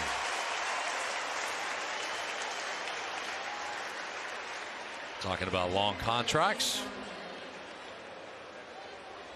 Lindor making that play back at second base. You got Mookie Betts in LA with a long contract. You got Fernando Tatis Jr. with a really long contract. They're out there. Yeah. You can get them. Acuna, 10 years. 2 down in the 9th inning, and JT Realmuto 0-4-4. Well, the one thing about those contracts is if you do your homework and you know the player, you hope to get the full allotment out of it. Over is Conforto, and he'll make the catch. It sends us to the bottom of the 9th inning. Mets are coming up. Baez, McNeil, and McCann trailing by 2. Ian Kennedy will be in. Time for the Indeed player resume. Ian Kennedy into this game, trying to finish it off for the Phillies and take the first 2 of this 3-game series. Trying to reinvent himself, starter most of his career, and see 23 out of 27 since he went to the closer's role. Javi Baez to lead it off for New York here in the bottom of the 9th inning. Reached on a single in the 7th and scored the Mets' 2nd run.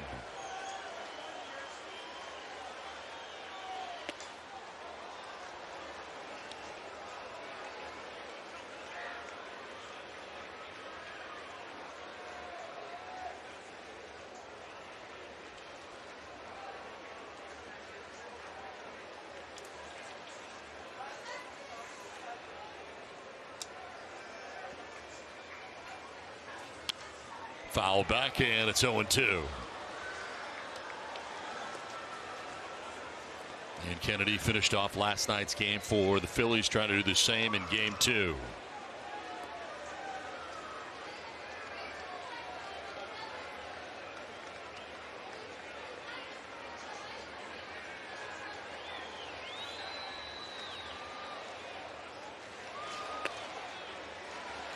Ball 1. Well, as we documented, we don't know where Baez will be after this year, but since coming to the Mets, he's actually made some changes to his hitting style, staying up the middle, going to the right center, laying off some pitches. He's been actually better since he's gotten here. 2 balls, 2 strikes. There's a lot less swing and miss for what he's been known on the year as. A lot of swing and miss. 33% is way too high. But the stuff he does when he puts the ball in play is pretty dynamic. So if you could just cut down a little bit of the strikeouts, you'd think the other categories are going to increase. Fly ball, right field. Harper moving towards the line for out number 1 of the 9th inning.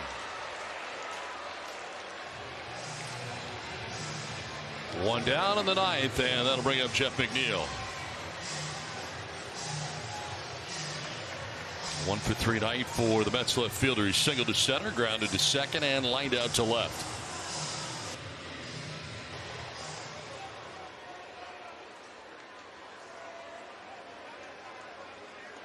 Two aggressive hitters right out of the gate. Probably going to swing at the first pitch. Baez did. McNeil's known to. Down by 2. In this case, you don't give the reliever a chance to mess up. The old adage, get the tying run on before you can tie it up. Head in the count 1-0.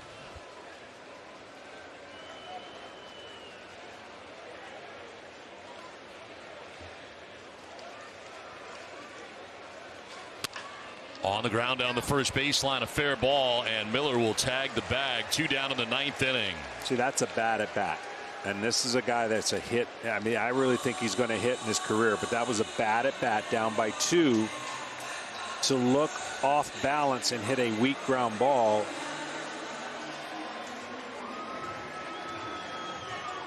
Just wasn't very productive.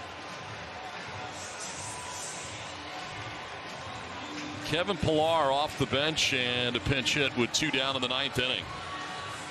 Pinch hits for James McCann. Had been 0 for 3 in this game. 224, 15 homers, 44 runs batted in for Pillar.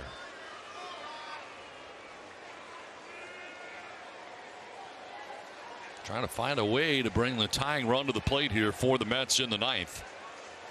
As Ian Kennedy has secured the first 2 outs of this 9th inning. Strike 1.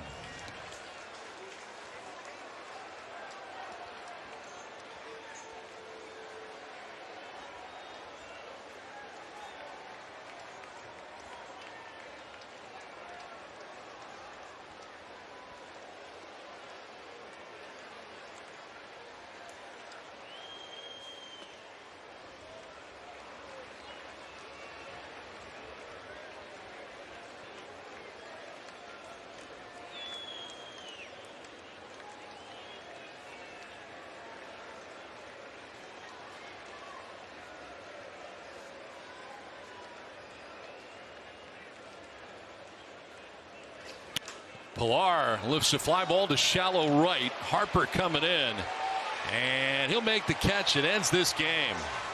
So the Phillies have come into New York and they've taken the first 2 of this 3-game series.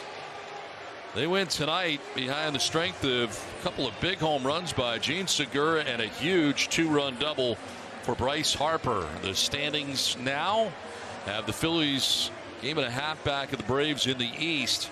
And the Phillies 2.5 games back of the Cardinals for that second wild card spot. 5-3 is the final. We'll step aside and come back with more from New York after this.